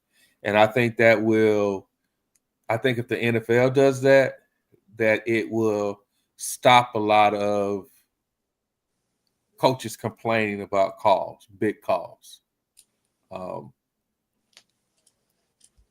Going back to the subject of why they didn't get a call here, why they didn't get a call there, because it's all about angles. There's sometimes that, with me being on the line, I can't see. There was one game that I was refereeing, I was a deep, and a receiver ran a curl route. The DB was directly in my vision of the receiver and the ball. So being deep, I could not see that the DB made contact with the receiver early. But one of my teammates that was on the line, because he didn't have anything in his own, he was able to help me out. So I got deemed for not seeing the call or seeing the play. And I'm not saying deemed, but I got criticized for it. But the other referee had a better angle. If somebody else would have been in his zone, his focus would have been on that player that came to his zone. And I just would have, that call just would have got missed. It's 8 players, it's 14. It's 22 players on the field. You generally got 8 refs, and then you do have the eye in the sky, so to speak. But you can't see everything. Now in the pros, Nikki, like you said, that holding call that should have been called for Clowney, I don't understand why that was missed, because you got 2 referees in the backfield. One is watching the left side of the line, the other one is watching the right side of the line. That's why you have so many calls in the NFL, holding calls in the NFL. So why that call wasn't made, I don't know. I can't explain that one. Maybe his focus was someplace else. That's all I can, defend him on. but referees' integrities is at stake. You know, I see a lot of times where people say that, you know, the referees are cheating for this team, the referees are cheating for that team. I don't necessarily think that it's a situation that it's not cheating. It's just that they can't see everything. And there might be some, you know, quarterbacks in the league, a la Patrick Mahomes, a la Tom Brady, a la, I can't think of nobody else lately, the face of the league that might get the benefits of the call. Hell, look how many rules changes have come into place because of Peyton Manning and Tom Brady. Mm-hmm. During that era, I think there was more there were more referee changes that benefited the quarterback than anything because of those two guys with the faces of the league. You're right about that. Yep. You know, so I really wish people would stop, because those guys get evaluated. Those guys get, you know, their ultimate goal is to make a Super Bowl. My ultimate goal is to make a state championship, you know. So why would I do anything to jeopardize that? Those guys have, you know, NFL referees have full-time jobs. Most of them are lawyers and CEOs and, you know, own their own businesses and things like that. Why would they put their reputation on the line to cheat for the Eagles, the Cowboys, the Kansas Cities, the Rams? You know, they get, people say they get the benefits of the call. Why would those gentlemen do that? You know, and that's why I don't like the fact that people blame referees. Do I sit up there and I find myself now, and I told the guys this in a meeting a couple weeks ago. I find myself now, especially college football, not watching the game, but watching to see what the refs are doing. Because, you know, I now know what it's like to be on the other side of the ball. I know what it's like to walk out of a stadium and, you know, in a high school game, you got 1,000, 2,000 people, you know, 500, however many is at the game, you know, fussing because they don't like the refs. I'm now used to going to a kids game with 8, 9, 10, 12, 13, 14-year-old kids. And you walking out the stadium and you're hearing parents. You know, I had a parent walk up to me one time, and I went to the concession stand to get me something to drink, and I had a parent walk up to me and call me a coon ass N-word. Oh Lord! And guess what color she was? I know she was probably African American. She black. Her team didn't lose because of a call that I made. Her team lost because they were winning, and the coach decided, instead of playing a ball-controlled offense, he decided that he wanted to start throwing the ball down the field, which stopped the clock. Which, when they weren't completing passes, it stops the clock. It gave the other team the chance to get the ball back. The momentum changed, and they scored 2 quick touchdowns on them. That is 100% not the ref's fault. That is 100% coaching. But because they lost the game, they wanted to blame it on the referees. You know. Don't forget you have the gambling aspect too. A lot of fans lose a lot of money, and then they blame it on the ref. Yeah. The refs cost me this. The refs cost. So that's another aspect too of actually being a referee. You know what? Because of the gambling aspect. The refs have never been liked. This ain't nothing new. The refs have never been liked in any sport, really. And so it's just part of the culture, you know. They're scapegoated a lot. But like I said before, for me, it just seems like it all usually balances out. You know? It did for the Eagles against the Bears, I guess. Oh God. Well, like against the Bears. Yeah, because like I told oh yeah, because we got bad calls against us. When they were playing the Lions, that third down, that was not a defensive actually PI at all. Okay, but play. So I guess the referee's like, you know what? You know, AJ Brown push off a little bit. Yeah, that's on offense. that was a crazy call.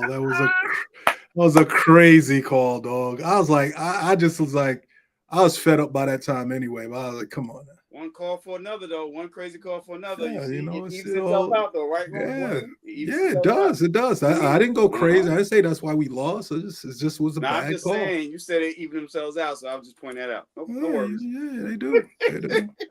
Next week we may get a call, you know, or you know, we'll see how it works out. But well, the fan in me says, I hope y'all don't get shit. I'm sure. You know what I'm saying? I wish I could say This is it.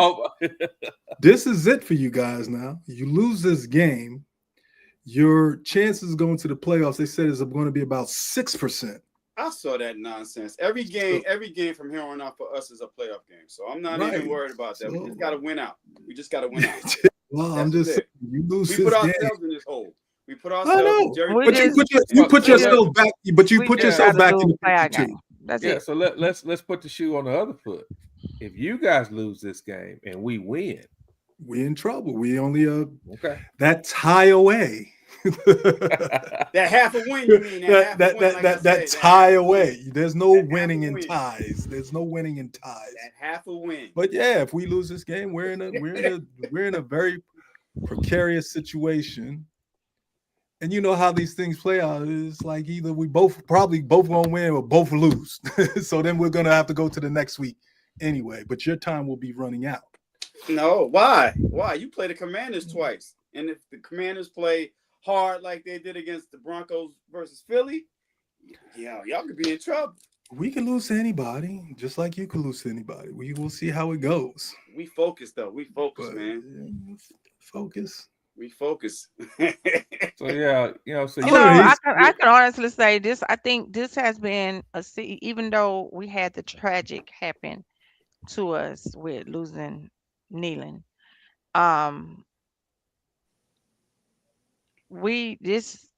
this may have been the first season in a while that we hadn't had turmoil in our locker room with players, with the players,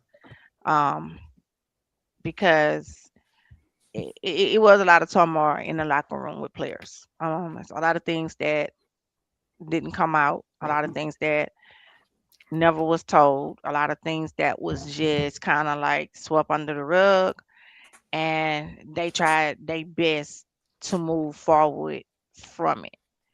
But it was a lot of players in the locker room, they didn't like each other. It was a lot of players that had issues with each other. And I'm not gonna call two names. I'm not gonna do it just because I don't. Give the numbers. You can give. I don't want the bullshit coming at me. He wears number 1 now. But you know,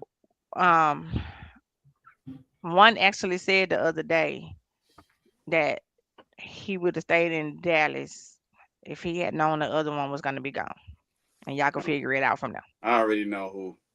You don't gotta say too much. We already know. He's balling too. Yeah, he's playing good. He's playing well. But it was a lot of animosity in the locker room.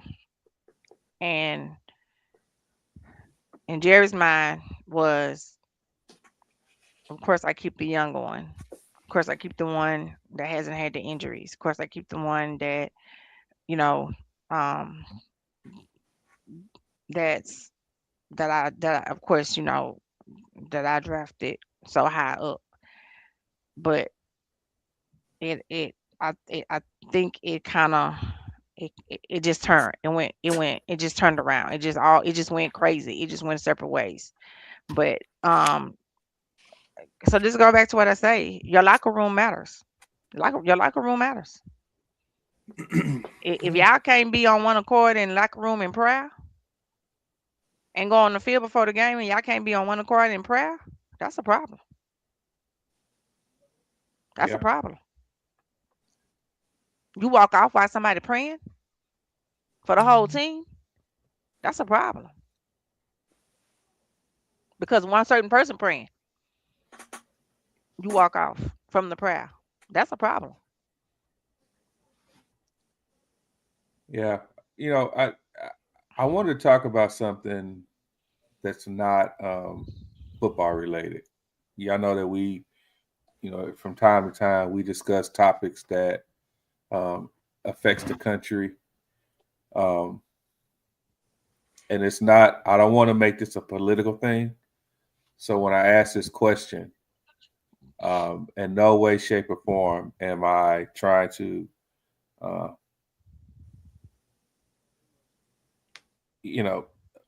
make this show about politics or make this show seem like that we're favoring one party over the other. So let me put that disclaimer out there first. Tracks.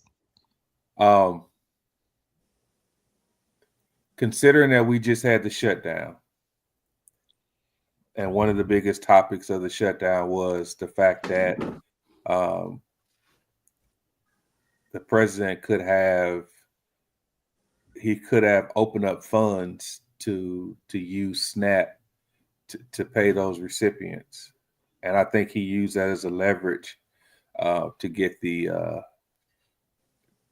to get the Democrats to come back and say, "Hey, let's compromise and open up the country again," because the constituents were getting a little upset. Today has reported that the Trump administration threats to withhold SNAP benefits from blue states over immigration data, because the blue states aren't providing data to the federal government over who's getting these benefits or not. So now he's threatening to take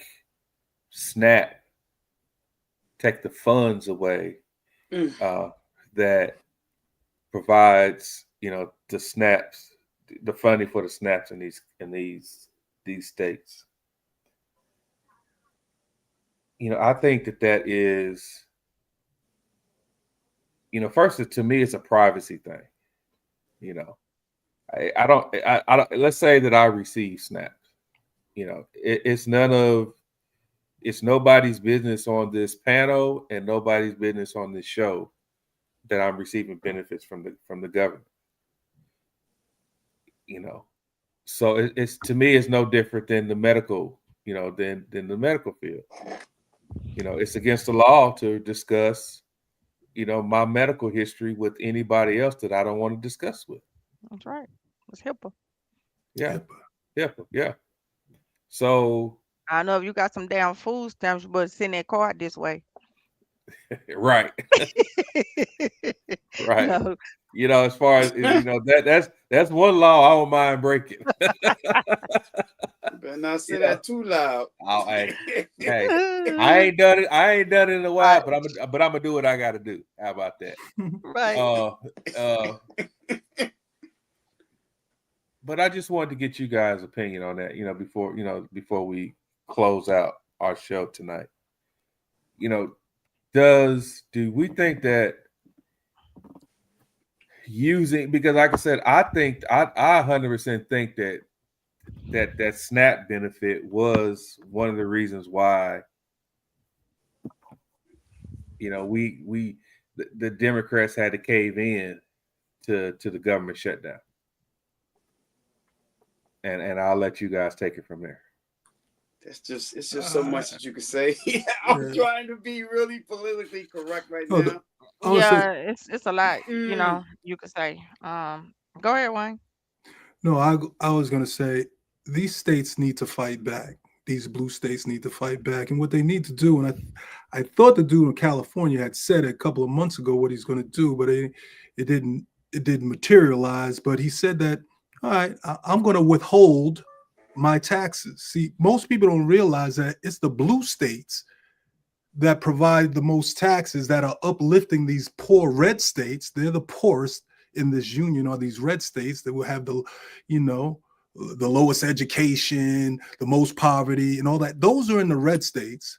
Yeah. And so if he wants to do that, you want to take the SNAPs? Okay, fine. I'm not sending in my state taxes to the government, to Washington. They need to, this Democrats, they're so soft. They should have never caved at all. They should have broken him with that, because his constituents were the ones who were crying the most. It was him, the farmers, and those low-income people in the what do you call them, the Bible Belt, all those. Yeah, they were the ones who were hurting the most. They are the ones who are the most recipients of these benefits. But the propaganda that goes on in this country now is like, oh, it's only black and brown people that are getting these benefits. No, that's not it at all. So they need to fight back. If he keeps threatening people, they need to push back. See, me, I hate bullies. I hate a bully.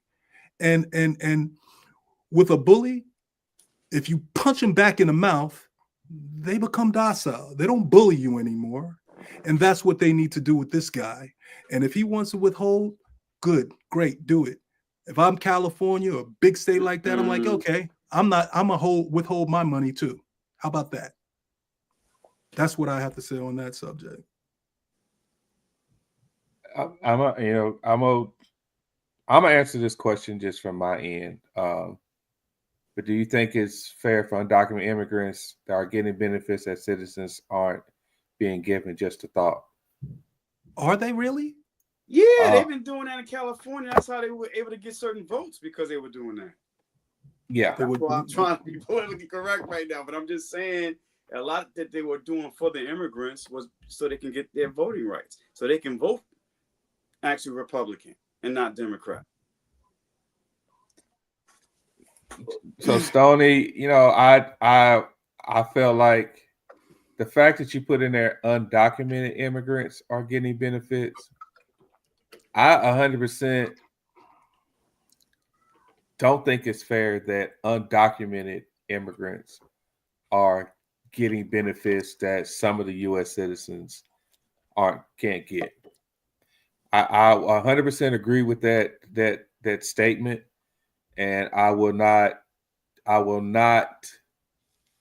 change my thought process on that. But I also go on what the Statue of Liberty says. The quote on the Statue of Liberty says, does it not say, send me your hungry? Does it not say, send me those who are, I don't know the exact words, so I'm paraphrasing it. Right. Those who have been downtrodden. Yes, and all that. Those individuals come to the United States because they want a better life. So can we blame them if they use the system to get what they need or what they want? I mean, don't politicians do that all the time? Aren't politicians taking? How many politicians have come from being a what's the lowest form of political office? Councilman? What's the lowest one? Is it a councilman? Congressman? Councilman. Yeah, of a district. City councilmen. Yes, yeah. How many of those have went from being a city councilman making a menial salary to becoming a millionaire as a senator? Yeah. So and how many of them have taken PAC money from corporations to get their vote in Congress? Yeah. So would not consider that the alderman? There you go. Thank you, Cooley. Alderman. Yeah. So wouldn't you take that as somebody benefiting from this, from government, eating off the government? Marjorie Taylor Greene, nobody likes that woman in Georgia except for her district.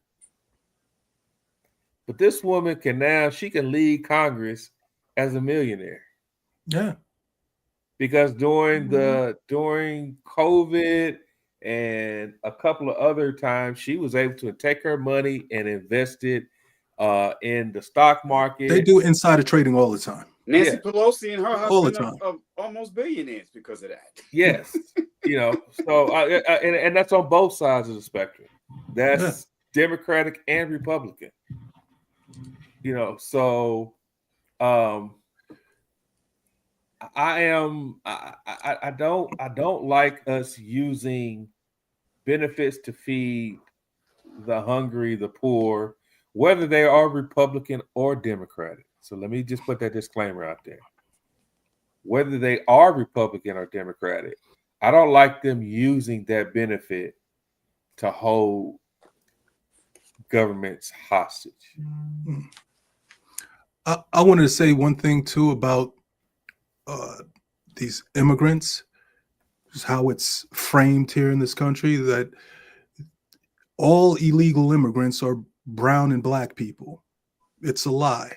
There's so many illegal immigrants that fly over here from Europe on these 90-day visas and they never go back home. And nobody ever talks about them.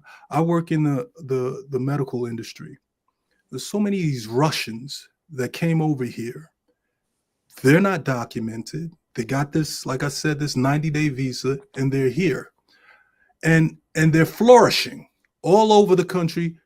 And nobody says a word because they're always worried about the border and the black and brown people that are coming off to the border. But they don't care about the people who are flying in because they look a certain way. They don't look like they could harm you, so they say. So my point is, I just, when you hear the word illegal immigrant, just don't think it's a black or brown person. It's usually, or just as consistently, being some European that doesn't speak the language at all.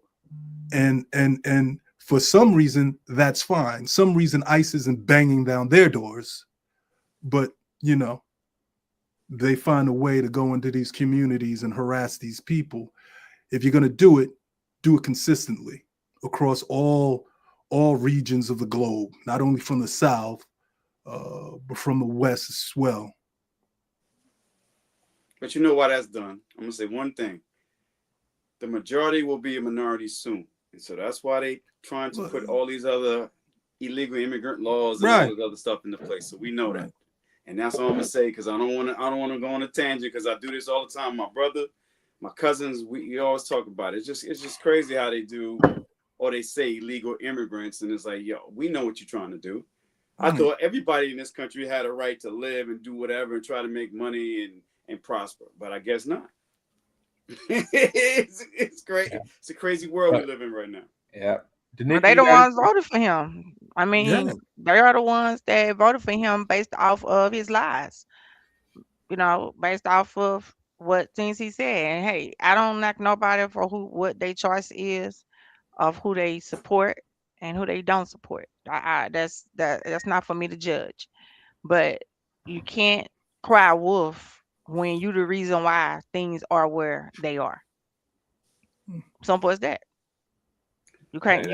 You sit in it, waddle in it, do what you have to do with it, because you are part of that reason of why it is what it is. So don't cry wolf now. But you know what though? He's the master of the bait and switch though. Yeah. He's been like that all his life. All his life. So that's who he is. But we know that. We from Northeast New York, New Jersey. We know how he is. Yeah. A lot of people may not know how Trump is. Basically, he's the master of the bait and switch. But now they should know. There's not an excuse hopefully anymore. They better know. There's not an excuse anymore, and it's not about Democrats or Republican, conservative.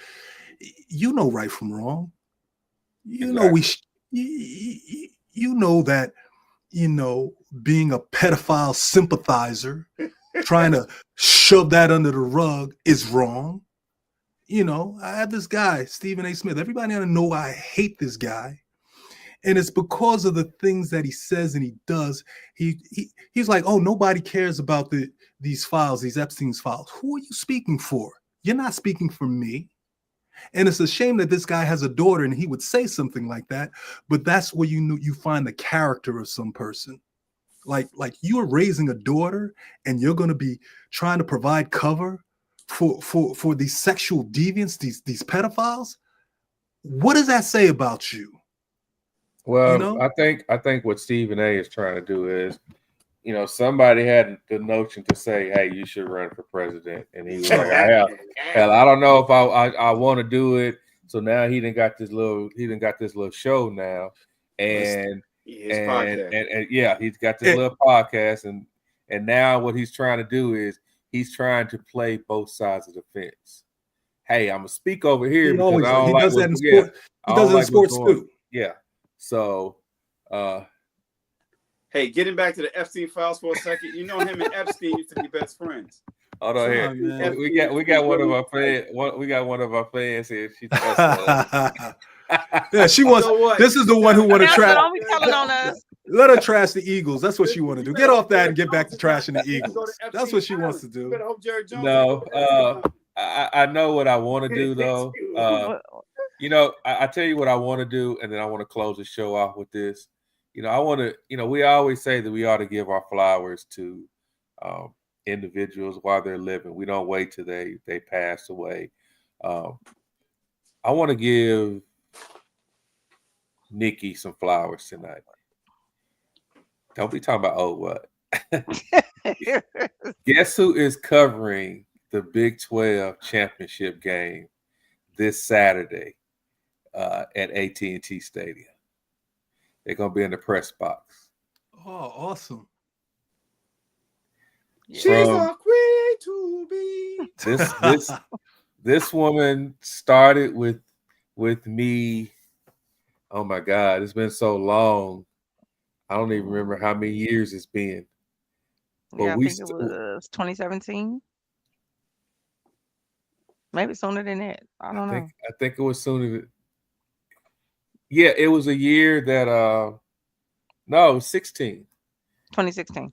Yeah, it was a year that Dak and Zeke were rookies. Right. So it was 16. And we started this show. Well, it was called something else. It was called the Fox Experience Sports Show and this, that, and other.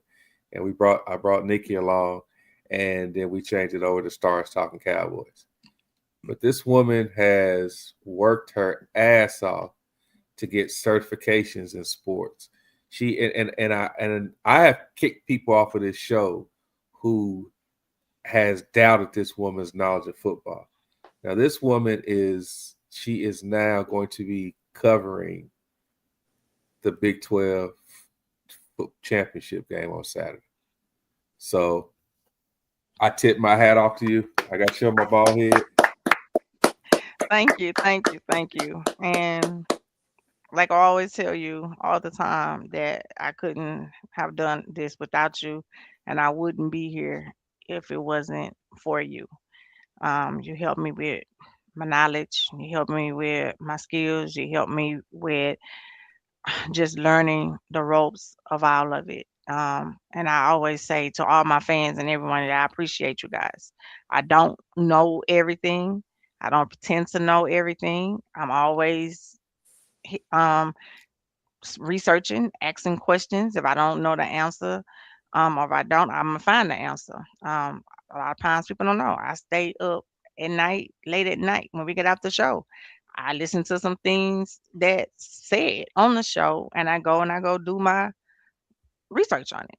So if it comes to me again, I have the answers for it. So it's my passion. I don't do it for stars. I don't do it for money. I don't mind getting on every daily, keeping up with the NFL world, letting everyone know what's going on, especially with our team, the Cowboys, and our division. I think those are the most important things to me. But again, I thank you, Sean. And of course, I thank everyone that trusts me and believe in me. I really appreciate it. And I see some of them on here, like Cooley Cool. Me and Cooley Cool used to get into it every week. We used to get into it every week. Sure did. We used to get into it every week. Cooley Cool has that effect on people. Don't worry about it. But somehow we carved it out, and now we are Cooley Cool. So yeah, but yeah, I thank you everybody. I appreciate it. All right. So, you know, Hopefully with that being, BYU loses. I got my reasons. well, You got your reasons too, there, buddy. hey, and that's how I am, Stoney. If I hear some rumors, you know, and I'm gonna tell you right now, there's times where, you know, I know we know some stuff ahead of time, and because this young lady is so dedicated to her job, that, you know, the news don't get out, you know, because she's very dedicated to her job. So if I hear something and I'll be like, that don't sound right, I'll pick up the phone and call Nikki in a heartbeat, and she'll give me the yay and nay.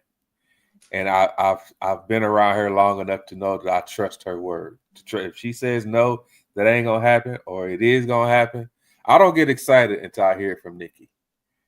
It's two people that I don't get it. It's only two people that I get excited about Cowboy news from, and that's if I hear it from ESPN, and really not even really ESPN. Just what's his name? Who? Adam Schefter. Adam Schefter. Adam Schefter. If I hear from Adam Schefter and I hear from Nikki, then I'll believe it. All right. So with that being said, y'all know what time it is. Picks time. Picks. We ain't got time tonight. We went a little. It's old man time. He put that politics in there, took up our pick time. Yeah, well, we got I did. pick time. We ain't got. Who got the picks? No, I took the I brought politics in there. So why don't we just pick the two games then? Our two games. Okay, we can do that. So we got, was it Eagles and Chargers? Yeah. Is that it? Okay. Not that I care. Not that I know that. Y'all never care. Y'all never care. Y'all never No, care. I actually I do. Never care about anything. So I do care, but we'll do that game first. We'll let you go first, Wayne. I'm in my mindset, it's a must-win game. And you know, I never root for injuries or people to be out, but we in these type of situations, I hope Justin Neighbor don't play. I just hope he don't play. I think that gives us a better opportunity to win the game. I hope that they take Nick Foles' suggestion. I doubt they will, but put that dude up in the box, get him off the sideline, and maybe he can focus a little more on the game. And I'm hoping Jalen Hurts, you know, gets back to Jalen Hurts. And what that means is keeping the main thing, and winning the game. They need to win this game. I don't care how it looks. I don't care how many yards he throws. I don't definitely care how many touches A.J. Brown gets. Just win the game. I do think the defense will be bounced back. They were embarrassed. We got, you know, a couple of days to strategize, a couple of more days to strategize, get healthy, and do what we need to do. But it is a must game. It is a must game. Must win game. Kenyatta. I gotta find out if Herbert's gonna play or not. That's what I need to do. I need to find out if Herbert's gonna play with his broken left hand. Because the Chargers been playing better though. They have a good running game. Passing game's decent. Defense been playing well, but it's going to depend on if Herbert's playing or not. And the running back is coming back, as a matter of fact, too. I forgot to say. Yeah, but he's coming the back. other running back that's been balling, Anthony could come off the bench right now, to be honest with you.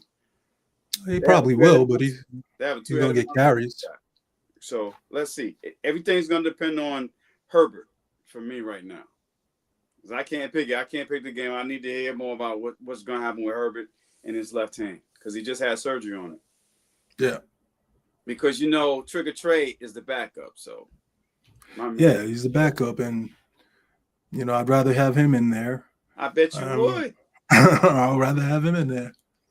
And then I hear that Darius Slay got cut. You told me that, right? Darius Slay? Yeah, Darius Slay got cut. And he's probably going back to either the Lions or the Eagles. You know, so. Well, it's mighty funny that the Lions starting cornerback number 0. They put him on IR today, Yeah, and Mr. Arnold. and Darius Slay gets cut today. That's to mighty coincidental. yeah, right. Well, they said that they made a mutual agreement with Steelers Right. for them to separate and go their separate ways. But And he was upset about playing time. right, he was upset about playing time. So he said that he does still want to play, but he's not gonna rush it. So I don't know, whatever that Yeah, means. that's so we don't get no collusion Conclusion. catches. Yeah, we all know that. Yeah, he going to the Eagles or the Detroit Lions. One of the Yeah. two. But like I So- said, I can't pick that game. I'm gonna wait till tomorrow. I'm gonna wait. I'm gonna wait. I'm gonna see So what's I'm Tomorrow's kind of with Kenyatta on that one. First of all, they're playing in. Hey, what's up, Kevin? We understand, man. They're playing in California. They're playing in LA. If Herbert plays, if Herbert plays, and the way Chicago ran over the Eagles, Jim Harbaugh loves to run the ball. He's a run first coach. If Herbert plays, that play action is going to kill the Eagles, in my opinion, and it's going to be a very close game. And I think that they will pull it out. If Herbert doesn't play, then the Eagles will win it hands down. I have no doubt about it. Nikki? Yeah. This game is going to hinge on what happens with Herbert. I don't know. Then again, we don't know. We could see Trey Lance come out and ball. We don't know. But I don't think he would, I don't think he would be able to handle. Well, I ain't gonna say that because we said the Bears couldn't do it. Right. And they did it.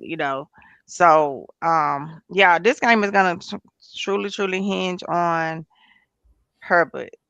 And I'm just surprised they will try to play him knowing, is it his non-throwing in? Yes. Yeah. Non-throwing, yeah. Okay. But the thing is, they didn't have that wasn't a good result for the Steelers though with Rodgers. He takes the majority, I think, the snaps under center. So, when you taking it like that, jarring it on your broken wrist, I guess we got to see what his pain tolerance is like, and if he can handle it. Well, they don't give him one of them shots. They ain't gonna feel nothing. Yeah. And they playing indoors too. They're playing indoors and not out in the elements. So, but it's just I'm like I don't know if I don't know. That's just I don't know if that's gonna work out in their favor. I don't know. I'll wait and see though. I think we all are. We'll pick in the chat. Wayne. All right, no problem. I mean, I feel you. It's we'll pick in the chat. It's pretty much, I think, a pick'em game too. Mm-hmm. And so we'll see how it does. Like I said, it's a must-win for us. We cannot lose this game. No, Philly is favored by 2.5. That's pick 'em. Yeah, that's basically pick 'em because they're on the road. Yeah, you get 3 points for being on. They usually say pick 'em in here. They ain't no pick 'em. Well, no, you get 3 points for. You essentially get 2.5 points for being at home. I know. Right. Yeah. So we're gonna see. I don't know. All right. Good night, Tangela. Night. Thanks for Tangela. watching. All right, Cowboys, Lions. Everybody's taking the Cowboys. This is a must-win, must-game for us. We just have to slow down Williams and Gibbs. We got. What about Montgomery? Montgomery too. We got Montgomery. Don't forget. To be honest with you, Montgomery hasn't been Knuckles. running effectively over the last couple games. I'm more worried about Gibbs and Williams because Gibbs been giving the ball like almost 25 times a game. Yeah. And Gibbs lines up at wide receiver, and Brown may not play. So I'm worried about the speed on the perimeter because that's Detroit's game, the speed on the perimeter. more than anything else. Like I said before, they're not going to run inside. They're going to run on the perimeter. And that's where Gibbs comes into play. And then Williams on that 9 route in the post, I'm worried about my Bama boys, to be honest with you. But we should win this game, but I am worried about those 2 individuals. Their defense, right now, they have a lot of injuries, especially at cornerback right now. So I'm not, the defense, I'm not worried. It's just those 2 Bama boys I'm worried about. That speed, there's no substitute for that speed that they have. Yeah, and it seems like too, Goff is not playing his best football this year. He's, seems like if you put a lot of pressure on him, they're forcing him into a lot of mistakes. He's not playing his best ball this year. That's right. And this is a revenge game from last year. They killed us last year. They embarrassed us. They killed we're us. not going to try to do that to them on Thursday night? Yeah. It's a revenge They playing the game. dome. They're playing the dome, right? Yep, they're playing the dome. So there's no elements, no nothing. So, And you saw what Love did to their defense. We got Pickens and Lamb and Ferguson. And all I know is they're going to probably try to ball control, use the clock. They're not going to get in a shootout.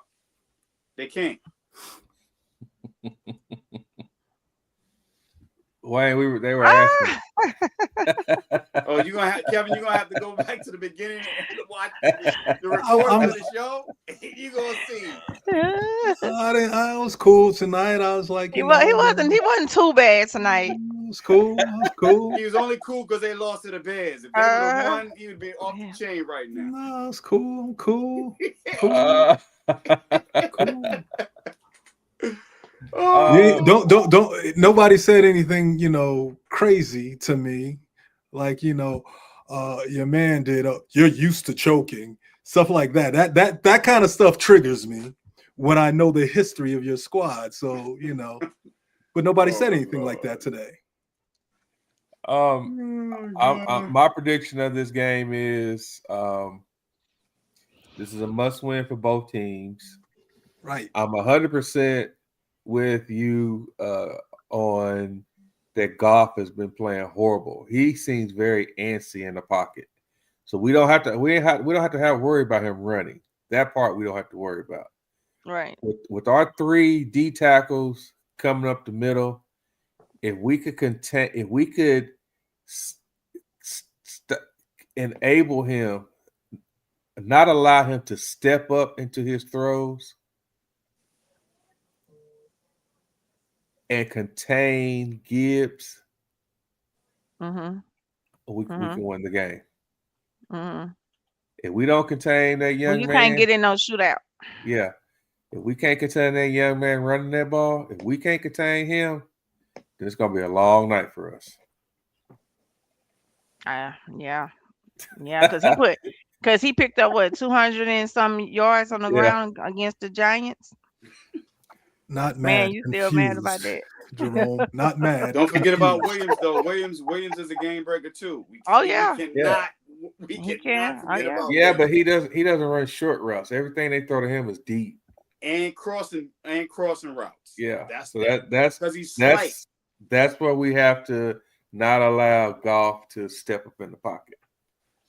I'm just scared, yo. I watched him play at Bama, so I'm scared. I know what he's capable of doing. He played well against Green Bay on Thursday night, so that's what I'm saying. We gotta be careful. Them 2 right there.